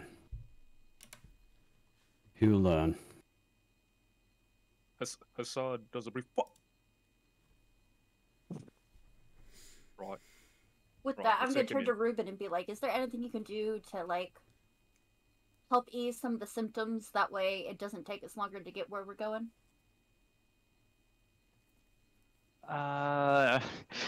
You would turn to Ruben, who is cooking, and also while they were doing that whole thing, I would have totally been trying my best to nerd out with the other mage.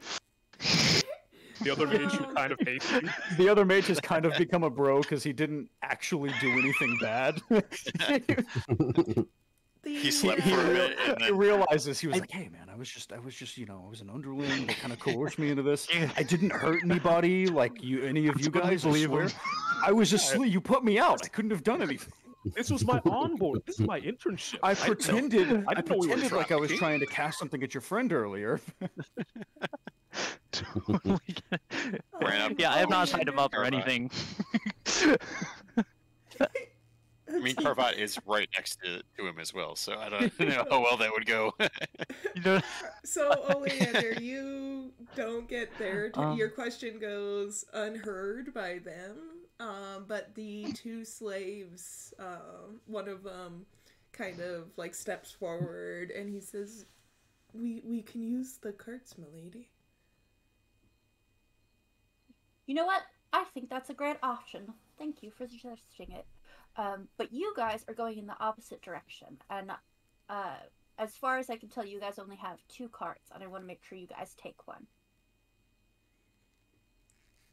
They do kind of look at each other at disbelief, but then the other prisoner that is still there just kind of comforts them a little bit, and they nod.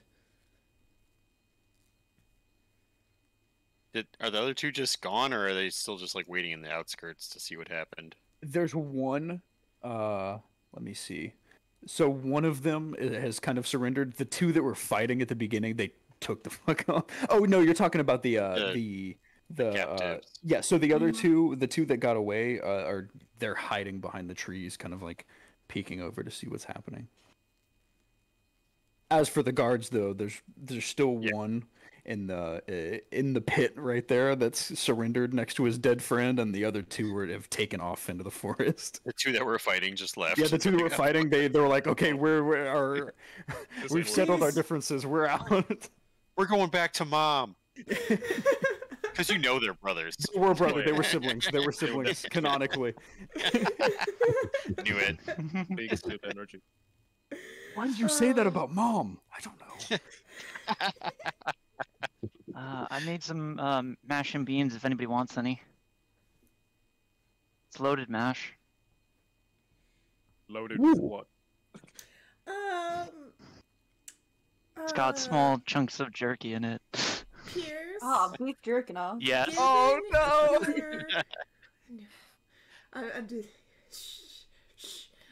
Piers, given your now you have experience cooking, large meals for large amounts of people.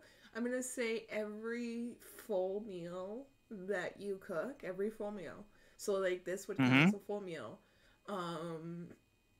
gives the Hero's Feast perk. Whoa.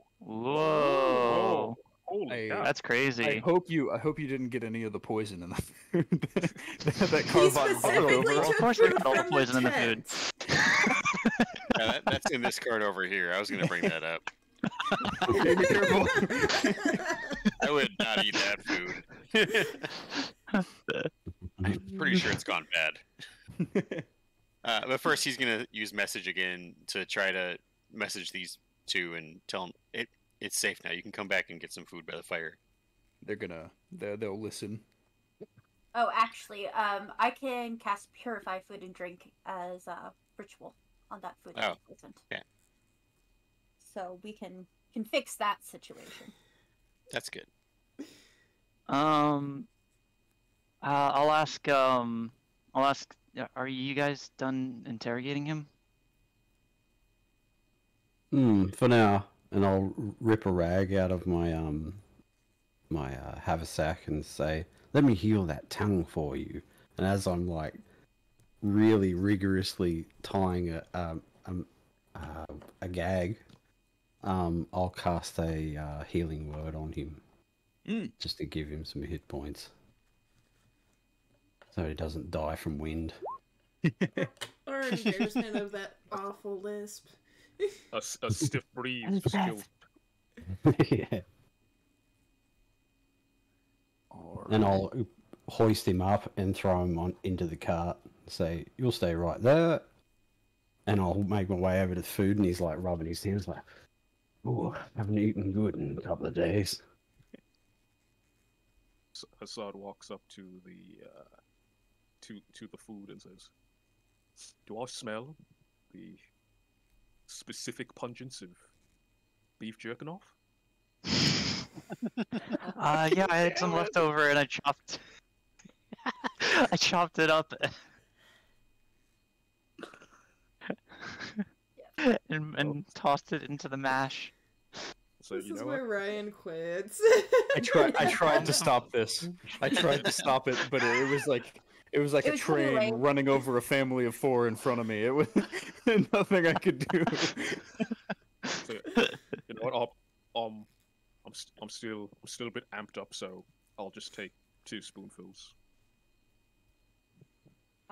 Before Zenari makes it over to the fire, to sit down and eat, I'm gonna give a big hug and be like, "Welcome, thank you so much for helping us."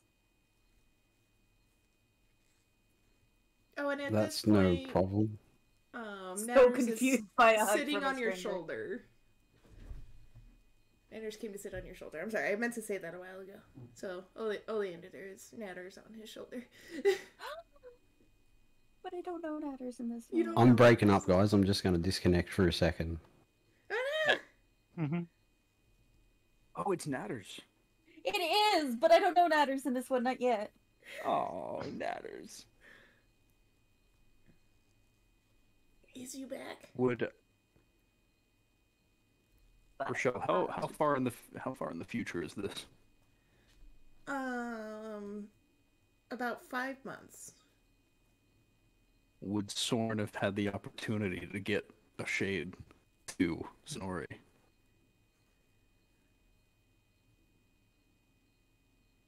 I'm going to say no, because right now you're not even in the realm. That's okay. Yeah, he's doing important shit. He's doing Yeah. important world builder shit. Yep. I'm gonna be like, oh my god, such a gorgeous bird. I'm gonna like hold my hand out for the bird and like pet its head. Oh, also check your DMs on Discord. Can you see me okay? No. No, your camera's not. Still. Am I breaking up at all? Nope, we can hear you. Okay, fine. cool. All Oh, right. now I can see you. Don't know what happened then. It just kind of went all weird. So, sorry to rewind, but what just happened in the last minute? I gave you a hug and was like, Mhm. thank you, welcome. And then I saw that your bird, who I don't know is Natters, but is Natters, is on your shoulder. And I said, such a pretty bird. And I like held out my hand for your bird and started petting it and stuff. Probably should have asked permission. But, you know. He sort of like weirdly accepts the hug. He's like, oh. And then he says, yes, he's a good boy. And then I'll take him off my shoulder and put it on Oleander's shoulder. And he kind of like turns his head towards you and gives you a little beak nudge. I would die for this bird. And while you're dying for this bird, I do got a couple other messages. Yes, let's take a quick 5-minute bio break before we continue with bantering and introductions. So yeah, we'll be back in about 5 minutes.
Alright, we are back.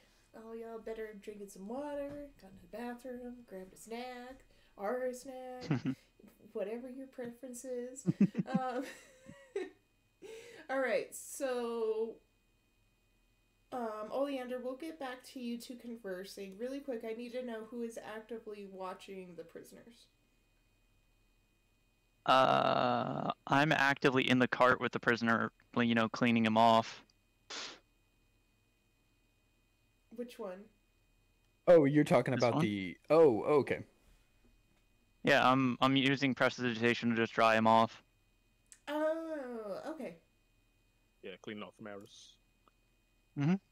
I've still got my 2 scoops of loaded mash, but I'm still mean mugging Maris. I think I can take it from there then. Okay. I think I know. I don't think it needs to wait. It's fine. Okay. Out of absolutely nowhere, the guard that was still left alone, completely unattended at the bottom of the hill, just jumps out from behind that tree to your right and attempts to slash at the ropes underneath on Morris's legs to set him free, and then tries to make a run for it. Roll to hit. Roll to hit. Oh, I just closed the page. Hold on. Totally forgot there was a third guy down there. Yeah, You're even talking there was about it. one more. I whispered to Richelle, "Hey, the guy that they've forgotten about, can he do something?" Let's see. It's like, but it's not even like the first time that we forgot about that guy. I'm pretty sure there was always just the 2 guys, and then the guy that got bugged. That other guy never existed. He never came up. He was the one that landed a crit on Oleander. And yet, we forgot. That's 11 to hit. Roll damage on Marius. I would say that he missed the bindings, but still hit. All right. Let's see. Damage. 4 slashing damage. Dumbass. Did Okay. we see this? There you go. I'm standing in front of him. Yeah, Ruben's just right there. he just makes sure he can never run off. He just cuts his foot clean off. Wolverine. How much damage did he do? Just 4. Only Four 4, slash so maybe not an entire. He probably slashed his leg a little bit. He's not gonna be winning any marathons anytime soon. See here. And then Morris gagged. Just Just crying in pain in the back of the car. Lisping all. Nori's gonna be like, "Excuse me a moment, Oleander," and finger guns a guiding bolt straight at the guy who tried to slash the rope. Be aware, this guy was hit before. Yeah. Roll damage. Guiding bolt. There it is. I was gonna throw my non-fatal javelin. I'm not even gonna make you roll to hit him. It just hit. 16 to hit. 15 damage. All of Is his that clothes guy- underneath his armor just catch a light, and he like runs off into the forest, burning to death. He's running away until he slumps over, smoldering. Did anybody realize he was here? You know, honestly, he was surprisingly forgettable. I didn't really know who was down there at the other side of that hill. I was kind of stuck up here with the Maris. Oleander, I thought you got him. No. No, there was 3 of them, but they all surrendered before I murdered them, so you know. With 3? I cast Yeah, I you left cast me with Cure. 3. I cast Cure Wounds on the bleeding out bandit captain. He's still got 4 health. It's fine. He's okay. Wait, Ruben. Let him sweat a bit. what you want, but... No! No! What are you... What? Aside! Right, turned... right. Heal him. Heal him, Ruby. Why? Why is no one concerned about this? Bandit thug is a dangerous occupation. That is a 50% mortality rate. You see, Ruben, one thing you're going to have to learn, kind of a realm guard thing, is that once they've taken up arms against you, their life is usually forfeit. Usually. Like, 6 out of 10 times. Isn't that right, Zenori? He just kind of shrugs. Zenori thinking of Sorn. Sometimes even more. Has a flashback. Think if Aya had to stop Aya from burying people alive. Harvat's just standing behind this other mage still. It just has a dagger, like, at his back. That's why he's there. The mage is trying to play it cool, like he doesn't realize there's a knife. Every time he leans back a little bit, he just gets poked. Yeah, I wasn't doing anything. I really want to help you guys. Do you need a quick helper? He's got one hand like on the guy's shoulder, and the other hand's just like holding the dagger, just like. Concerned for these other people, I'm gonna. Yeah, hey. Yeah, that guy that just tried to fight back is pretty crazy, huh? What a weirdo. Yeah, no one else would be that crazy. No, who would be that dumb? Yeah, I say, hey, can you come and help me? Your friend's really beat up, but I patched his wounds. Please, and he'll quickly get up and start going over there with you. Slowly.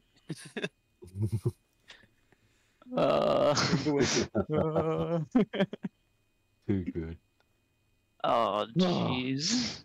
We're all very, very merciful people. Hey, yeah, we only murdered 3 of them, I guess. Only half of them. Only half of them are dead. I mean, to be fair, the one guy murdered the people after they surrendered. It's not murder; it was self-defense. The one guy, it was really his own fault. Yeah. Well, they attacked first. I guess you're right. We did go to their camp, though. I mean, does castle doctrine apply on a camp at the top of a hill while you have slaves in training? That guy was trying to steal the people we captured. That guy was trying to take my slaves. Lock him up. Possession is 9/10 of the law. Therefore, I'm in the right. I'm gonna I'll ask with the 2 of them over by the cart. I'm just gonna shout out to SOTS. So what's gonna happen to these 2? Well, per Zenori's orders, we're taking these criminals in. But you gotta believe me, I didn't do anything. He's like groveling at your feet. No, I didn't do anything. I was asleep. You were at a slave camp. Well, you may have not done anything to us. You were participating in human trafficking. They forced me into it. Something. Oh, that's at least a misdemeanor. Tell it to the judge. And if you were really forced into it, you're going to be able to make the case. However, you still have to deal with the fact that you still chose to participate in this, whether you were coerced or not. You made life choices that put you in this situation. Have you not noticed that there's other people here with magic who have managed to avoid participating in human trafficking, which means something that you did led you here. And you agreed to do it. He is like, while he's listening to Oleander, like looking back and forth between Ruben and the forest, the sweet safety of the forest, and then back at Ruben, like thinking of that food, and then back at the forest. I'll extend my hand out to try to bring him onto the cart, because I want to talk to him. I'm flipping a coin. Also, if you try and run, we can guarantee that you're going to end up far more hurt than if you just stay in the car behind him. and get a ride. Flipping the coin again. Teleports behind you. All right, he's getting in the cart. Good choice. I ask him like, hey, like I try to whisper this because I don't want the others to hear it. I ask like, hey, what do you think will happen to you once you get to the capital? I feel like I don't know. I don't really care for my compatriots' remarks right now. He's gonna roll his eyes and like sheepishly like, legal slavery in the mines. It's basically the same thing. Yeah, that seems fair. That's what you were gonna do to these people, and what you've probably done to people already. Yeah, you know what? Can we feel that this is this guy's first day or not? How involved has he been? I want to do an insight check on him. Let me see if I can sniff out the crime on him. Sniff out the crime on him. 18. How new is he? He's been rolling around with the crew for, let's say, a month at this point. Yeah. So he's not grandfathered in, he's not like part of his dad wasn't doing this, his grandpa wasn't doing this before his dad, it wasn't handed down, but he's been in for a little bit. He's been grinding it up. He's seen a few sets of people come and go. Sick. Can I use this opportunity, since he's obviously very concerned, to be like, there's enough of us here that we could probably make the case for you if you had any additional information. I know that we know where one set of the kids have gone, but is there other places you've dropped kids up? Is there places that you always pick people up from? Is there's some type of symbol that's left places? It'd certainly be easier to make the case that you didn't really want to do this if you gave us information. Look, I'm just a guard, a camp guard. I know that they target the vulnerable and people they think they can get away with, and people that won't have anyone to miss them normally. But that's about all I can tell you. I mean, your camp has to have been other places as well, though, right? How often would they have moved around in a month, Richelle? This camp specifically was recently set up as kind of a stop along the road for some of the trafficking. Mm-hmm. So this one's just been here for like this month, or like a little less? Yeah, just a couple of months. I've only been here since I was pulled in. Okay, but your boss over here already told us it was a much larger operation. Was there anything like recognizable about anybody else that passed through the camp? Did this guy ever get to see Lord Tugan? Not personally, but definitely has heard the name more than once in context. The boss would get his orders from, I guess, higher ups every once in a while, Lord Tugan specifically, but that's about all I know. I think you probably know more than you think you do, because you're a camp guard. You at least saw the people passing through. And the thing is, you haven't tried to not tell us anything. And I think, and I'm going to turn to Hassan and Zinari. Is he still in the Zone of Truth? Like, Zone of Truth is a big circle, right? 2 seconds. It's quite large. How long does it last for? It only lasts like 10 minutes, though, doesn't it?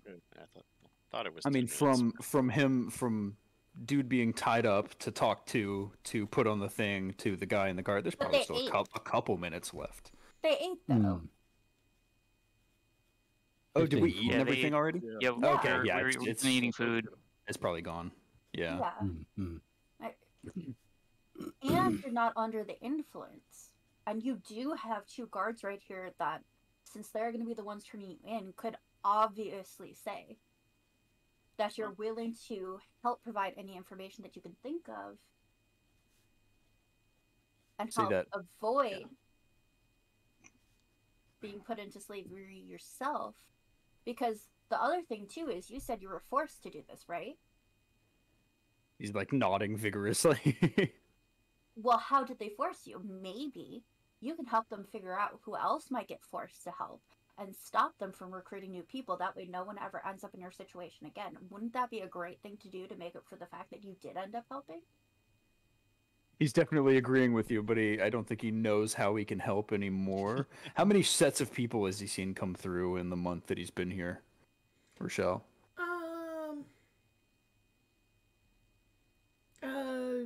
Human. Roll me history for him. All right.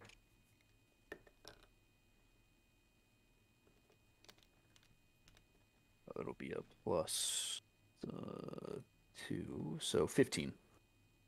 Okay, so he's seen one group 2 or 3 times in the past month. He's seen another group once. But then also there was a couple of different groups that rolled through and either just dropped off supplies or dropped off something that one of the other groups picked up, but didn't stay. Okay, so there's separate groups for transporting supplies, people, and generally it's the same people doing the different deliveries, but see, that's super duper useful, because the thing is, if you can tell them how often they came through here and you've only been here a month, it kind of limits how far they can go if they've been here more than once now, doesn't it? Because they have to go out there and back. So now you have a range that those other groups are operating in, and that is very useful information. So we would normally then get, I guess, a delivery every, let's see, every week, like, or so. Yeah, about, because I'm just thinking 30 divided by like 5, so like 6 every 6 days or so, about a week. Yeah, so if they're going out to a location, the most that they can go out is 3 days, because it's going to take them 3 days to get there and 3 days to back, right? Then okay, now if I might give you a big brain idea, since maybe you'll be a little more lenient on me, please. What if we waited for the next group to come by, pretending that I could be the gate guard waiting for the group to come by and bring them in, and we can get more info that way. I think that's not up to just me, but I do you like see the point stomps. that you're saying. No, the fact that you're willing to, though. This is the whole point I'm making. The fact that you're willing to, and show that this is not what you really wanted. This right? dude is a whole rat. He's a switch. Just singing like you give me a lighter sentence, right? You have 2 The guards other guy's that... just looking at him like, really, bro? Dude. Yeah, you've got 2 guards here that can testify to the fact that you're not under the influence of magic, and you're willingly offering to help by giving any information, whether you think it's helpful or not, and that you're willing to help set up sting operations, which would be huge, right? And he's like nodding vigorously, and you can see Morris kind of glancing over at him, and you can tell in his head he's like, these weak-willed mage types. I should have killed him forever ago. Damn squishy mages. He's like shaking his head at him. Why don't we get everything else settled and make sure everything else is okay, and we take care of the people that were here, right? We'll have a little discussion, and we'll make sure that everything's taken care of, right? Okay. And he'll just sit next to the wagon wheel at the front of the wagon. He'll like sit down on the ground and lean up against it. Carvat's gonna go over to Ruben. Just hey, are you doing all right, Ruben? I know this wasn't exactly how we planned on things going here. I don't know.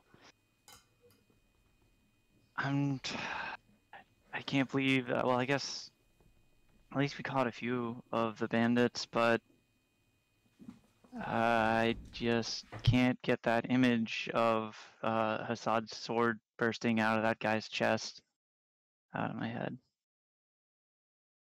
Yeah, it can get pretty violent, but I mean, if he hadn't done that, I probably would have died. And all I was doing was trying to open these cages. I don't think that's necessarily true. He was nowhere near you at the time. Yeah, but they would have all come over to me. I guess so. But I'll keep an eye on these two here. If you want to go help out with the make sure the captives and the slaves get some food before we send them on their way. I'll send my servant. I'm gonna stick over here with the two captives. Okay, that's fine. I'm gonna keep an eye on them. I'll make sure they don't come to any more harm. I should say wisp. You wouldn't call it a servant. Yeah, So yeah, I use my I do ritual spell and cast unseen servant.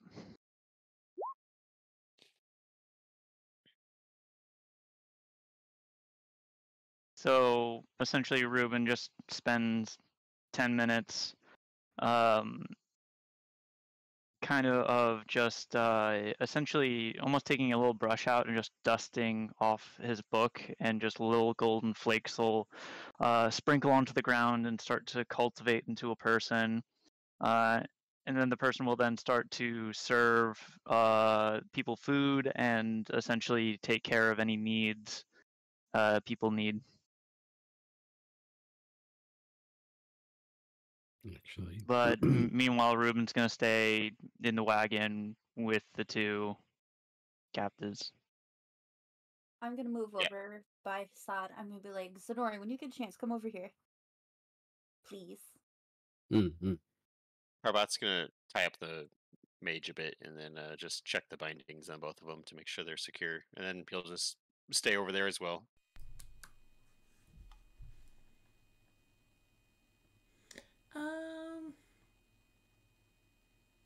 Carva, I need an insight check. Sure. Insight? Yes.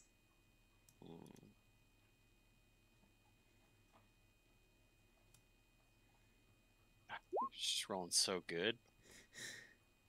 Maris, I need a persuasion. Persuasion?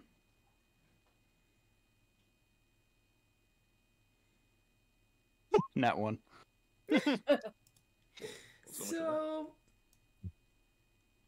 I like how I'm rolling so bad, and then somehow you roll under it every time. Like, I think we're both really bad at this. I think we've had 4 contested rolls, and I don't know that I've rolled above 10 in any of them, and then you were under me. Somehow. Impressive. So while you're checking the bindings, you can tell that Maris is just fuming. Like, he's practically steam out of the ears, just pissed off with the mage. And checking the bindings, you can... it's unfortunately for Maris pretty obvious he's hiding that his bindings are somewhat loose. And you were able to see this and tighten the bindings. He tried to play it off, but definitely didn't work. Sure. Okay. Makes sense. What I've heard the conversation between you two about the how do you say it? The severity of this situation, like it being pretty graphic and everything. I wasn't trying to be secret about it, so as long as you were nearby, I think so. Yeah, right. Zenori's going to look over to Ruben, is it? Yeah. Yeah. And say, you seem to be of the more merciful disposition. Would I be correct in my assumption? Yeah. I don't know. I don't care much for violence. I'm not a fighter. That's a good thing. You hold on to that. But remember, if it puts your friends in danger, or if it puts good people in danger, you should probably let go. But for a moment. I know we've had to fight Jeptanir before, and it ended in violence. I try not to be. It nearly took my head off too. We can get into some pretty dicey situations. I'm not one of the. I try not to be of the more violent disposition. I've got a past that follows me. So, take it from me. You're doing fine. Thanks. I just hope we can make it to the capital without somebody dying. I guess we shall see. And your name was? I'm Ruben. Ruben. And you are, sir? Oh, I'm Carvat. Carvat. I'm Zenora. I'm actually curious, what are our two friends here's names? Two friends? One of them's gagged. Oh. Not sure. I've actually. Oh. I see what you mean. Yes. I mean, we've Zenorio. Yeah. Zenorio will scowl at Maris and say, "Well, my friend here has been having me on quite the cat and mouse chase for quite some time now. But finally, I've caught up to him, and she gets me a little bit closer."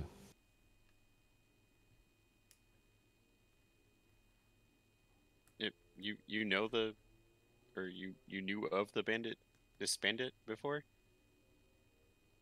More by reputation than anything else. But I've finally caught up to him.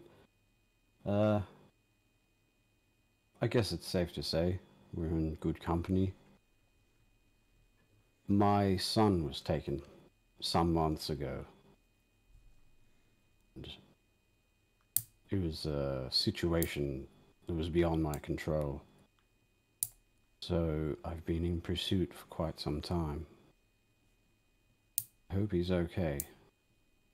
But this person here, he is going to lead me there, whether he likes it or not. Sounds like the path you need to take goes quite a bit higher. The Yes, Lord it is seems. involved. Luckily enough, I'm no stranger to the higher order of things. We'll try to avoid them as much as possible, but man, this crew, we've gotten in more scrapes than I normally do. I was in a group like that once. See his eyes like flash with like memory. Cries of horror. Yeah, Vietnam flashback.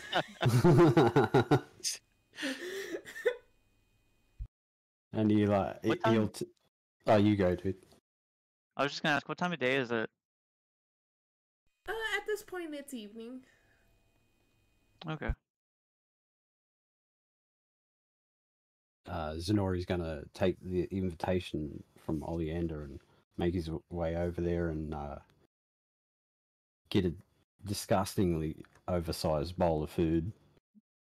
And I guess I'll let you talk because Zenori's gonna like voraciously tank this food, and in between mouthfuls, he's given little bits of jerky to Natters. Okay.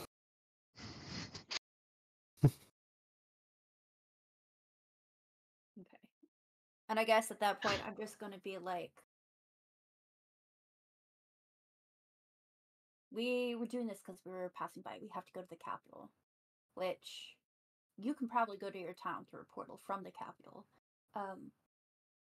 But I'm sure Ruben didn't share, and it's not my job to share the whole story, but he was kidnapped at his school, which is in the capital. So you might be able to find some more information there. I don't know if the two are related, but it certainly seems that way, especially if it's as widespread as Maris has said. And at the very least, you know, he is originally from the Dark Realm, so, you know, he might be able to at least get word back to his family if need be.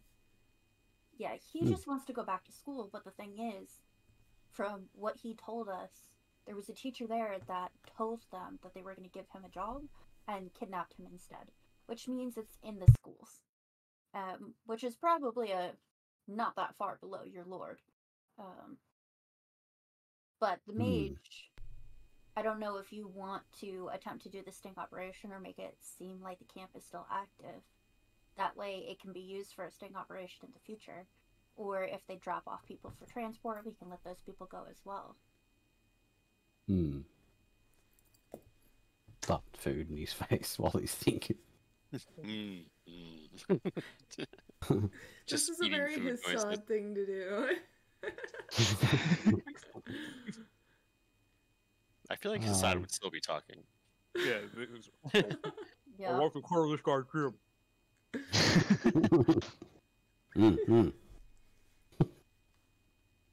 I, for one, believe the mage, at least to a certain extent. But that means that they did something to coerce him, which if he was coerced, there's probably others that have been coerced to help as well. Which, if he can say what made him be forced to help, we might be able to stop other at-risk individuals from helping, which would cripple their organization, obviously, at a much lower level. But desperate people do desperate things. It might have a long-lasting effect that helps you. Yes, the sting operation thing seems like a good idea.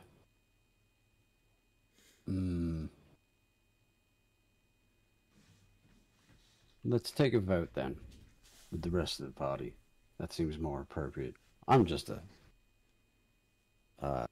lonely guard out in the middle of the woods, basically, to you guys, so...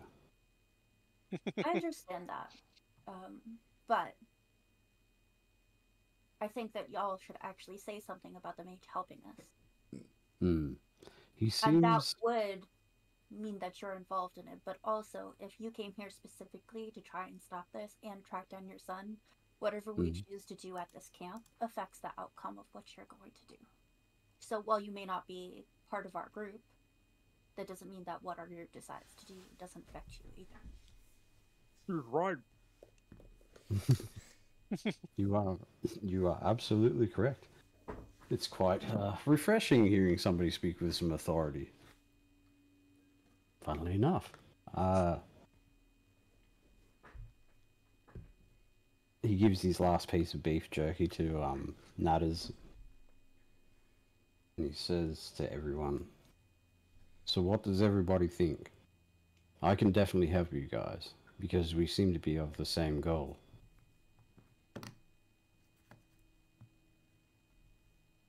This is an operation that's going to continue coming through these parts. Personally, I do think that it would be best to find a way to get to the head of it, bring it down, see if that might be able to answer any questions about what's going on in the capital, perhaps. Maybe even help find your son, if those are connected after all. So I'm for it, but... I'm for it. I figure even if we stop a shipment, right, it helps this region, but also maybe we can catch somebody else that knows something else, because then you have 3 people who have information for you, regardless of how willing one is to give it up. Somebody a bit more loose-tongued than Mr. Maris over there. Well, if they're traveling as well, they're traveling from somewhere. and that gives you another location. Mm-hmm.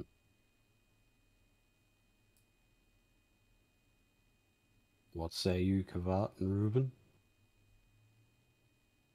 Yeah, I mean, I think we might get more information in the capital, but at least starting here, we might get a little bit more on what to expect when we get there. If we want to set up a sting. Wait, what are we doing? I'm sorry.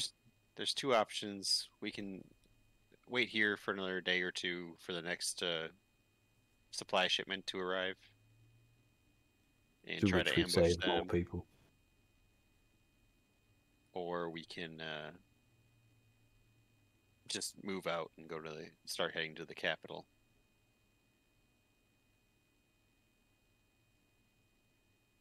I mean, do we know whether or not people will be in the supply? We don't, but we know that they're moving through areas where operations like this are, right? So that we can stop this from happening in more places. Try and take in as many people as possible. That way we can get more information from more people.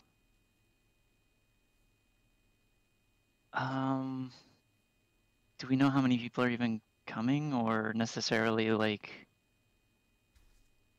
I mean, I don't know, but systems like this, wouldn't there be check-ins and things like that? What happens if these guys didn't show up to the last thing? Wouldn't people get suspicious? Well, apparently this is the stop point. People come to them. They don't go to people. Oh. Our mage friend here has agreed to act as the camp guard, and I have the ability to disguise myself so I can act as a second person that looks like they belong to the camp. Didn't two people escape? Yeah.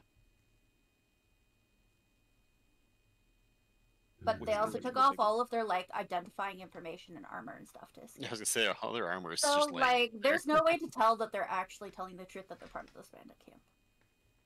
There's also yeah, no, but what I mean is what stops them from sending a raven to whoever's coming. Yeah. That's a good point. It's a fair point. Yeah. We could end up being sitting ducks for just a wave of these bandits. Or do they just won't send anyone and we'll sit here waiting? Yeah. Well, we can just pack these guys into one of these cages and head towards the capital. Then it's a plan. Does sound fair. Or in the mage just sighs and like slumps down a little bit. Better luck next time there. But it wasn't a matter of him not willing to be able to do it for us, though, and I think that's important to keep in mind. Yeah, he's trying to be helpful. Yeah. Yeah. You know what? We'll be a character witness at the trial. Suspicious. That's very comforting.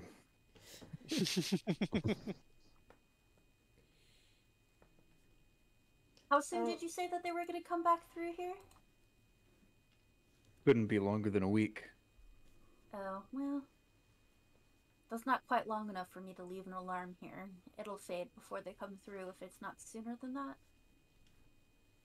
I figure we could at least scare them away from camp when they try to enter, but that doesn't really work now, does it? What if we just left a message like on one of the signs or one of the leftover cards, Back up the bodies. Right, just a body pile. Get out. I mean, the only other thing I could think of would be we should probably dismantle the camp in some way, whether we burn it, booby trap it, whatever the case is. I mean, that I figure way they can't use it. We'll put one of the carts on, or one of the cages onto one of the carts. Take our prisoners with us in that one. Give the other cart to the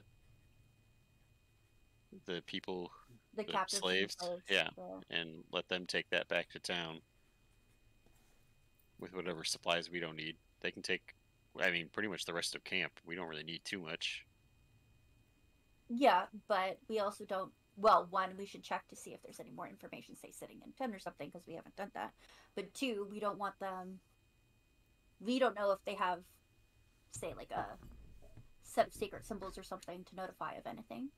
So it'd probably be better if there was nothing here, than the chance of them finding something, or being able to track something that we've left behind without realizing it.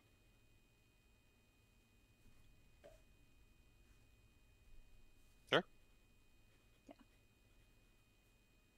But on that note, I'm gonna go start investigating tents to see if there's plans or notes or whatever on any of these.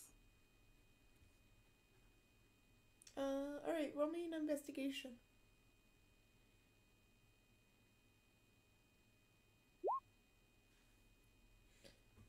Alright, a few of the tents you glance through and don't really see anything of value, but you do see a pile of letters, various assortments of different folds to them, and some of them look like they have, like, grain dust on them, presumably smuggled, but you do find a pile of letters in Morris's tent. I am going to grab the whole pile of letters. Maybe something about the substances on them or the way they're folded tell us something about who's sending them or where they're coming from.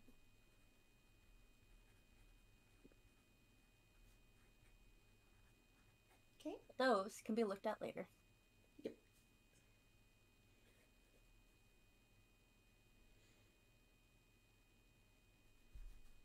All right.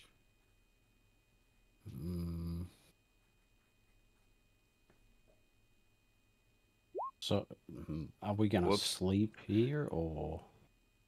Yep. I mean, it's late in the evening. It would be good to camp out before and head out in the morning. Who knows what could happen along the roads. Also, I think our Lynette friend here is probably getting tired. It's been a pretty long day, sure. I am going to cast Alarm on the camp. Well, it's only a 20-foot cube, but whatever portion of camp we decide to use, it'll be a 20-foot cube. What does Alarm do? If somebody goes in there, it essentially sets off an alarm. Okay. And I can, like, set it so that it keys that none of us set it off. I'm gonna escort our 2 bandit people into one of the cages. Poetic justice. Wait, what'd you say? Sorry. The bandits are getting put in a cage. Oh, yeah. Yeah. I'm also going to cast Silence because no sound can pass through the 20-foot radius. So it'll take up the same 20-foot circle. Okay. Cube. So we can presume that between the alarms and you guys rotating any shifts, that you guys are secured for the night in the camp to head out early in the morning. But I actually wanted to do something at night. Oh yeah, what did you want to do? Or actually, I need you to make me, before you do anything, make me either Constitution or Wisdom saving throw. Okay.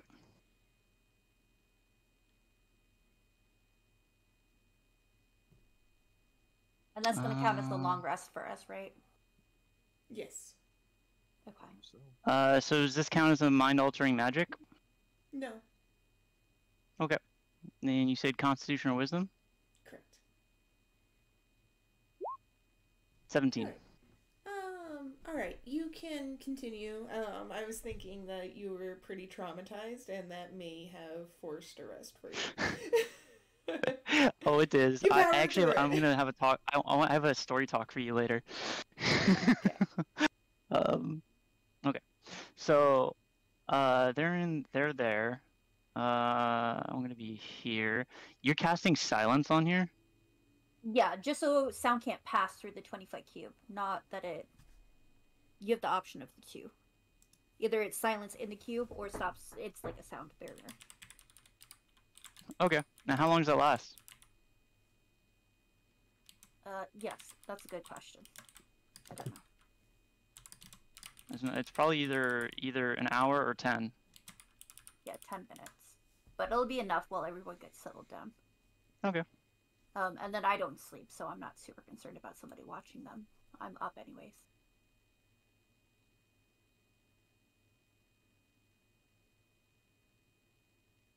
All right. So during the night, I want to essentially have like a whisper conversation with the mage. Okay. Mage here. Mage here. All right. Look, I know magic better than these folks around here, and I know that you're still capable of magic even without your staff. I know that this cage can't contain you. You see my friend over there. I'm gonna go distract them. You seem like a reasonable enough guy. I think you still have enough chance to switch your life around. Your friend here is clearly doomed to repeat his actions, but I feel like you have another chance. So I think you can just dip out of here while I distract the only person that would be awake at this time. I mean, He's gonna reach through the bars and like grip his hand and thank you. I don't even know Carvat also doesn't have to sleep much. Carvat doesn't sleep either? I thought Carvat has to sleep a bit too. No, he does. He goes and rests at night. Yeah. He does like a trance thing rather than sleep, so it's not quite the same. No, he basically has the same thing. He just doesn't. He's not used to not having to sleep, so he goes off and just sort of sits by himself. Just sort of waits. Yeah, he just waits in the darkness. All right. But I mean, is he actively watching, or what's he doing? I mean, he just went and sat in a tree and is watching the camp. I don't know if you'd be able to see him or not. Well, I would have saw you walk off, and Yeah, I'm very paranoid right now. I thought it was just Oleander that would be awake at this hour. No, yeah, he would still be to up. your knowledge, yes. Okay. I think you would know he doesn't need to sleep. I don't think it's come up before. You slept multiple times in front of me.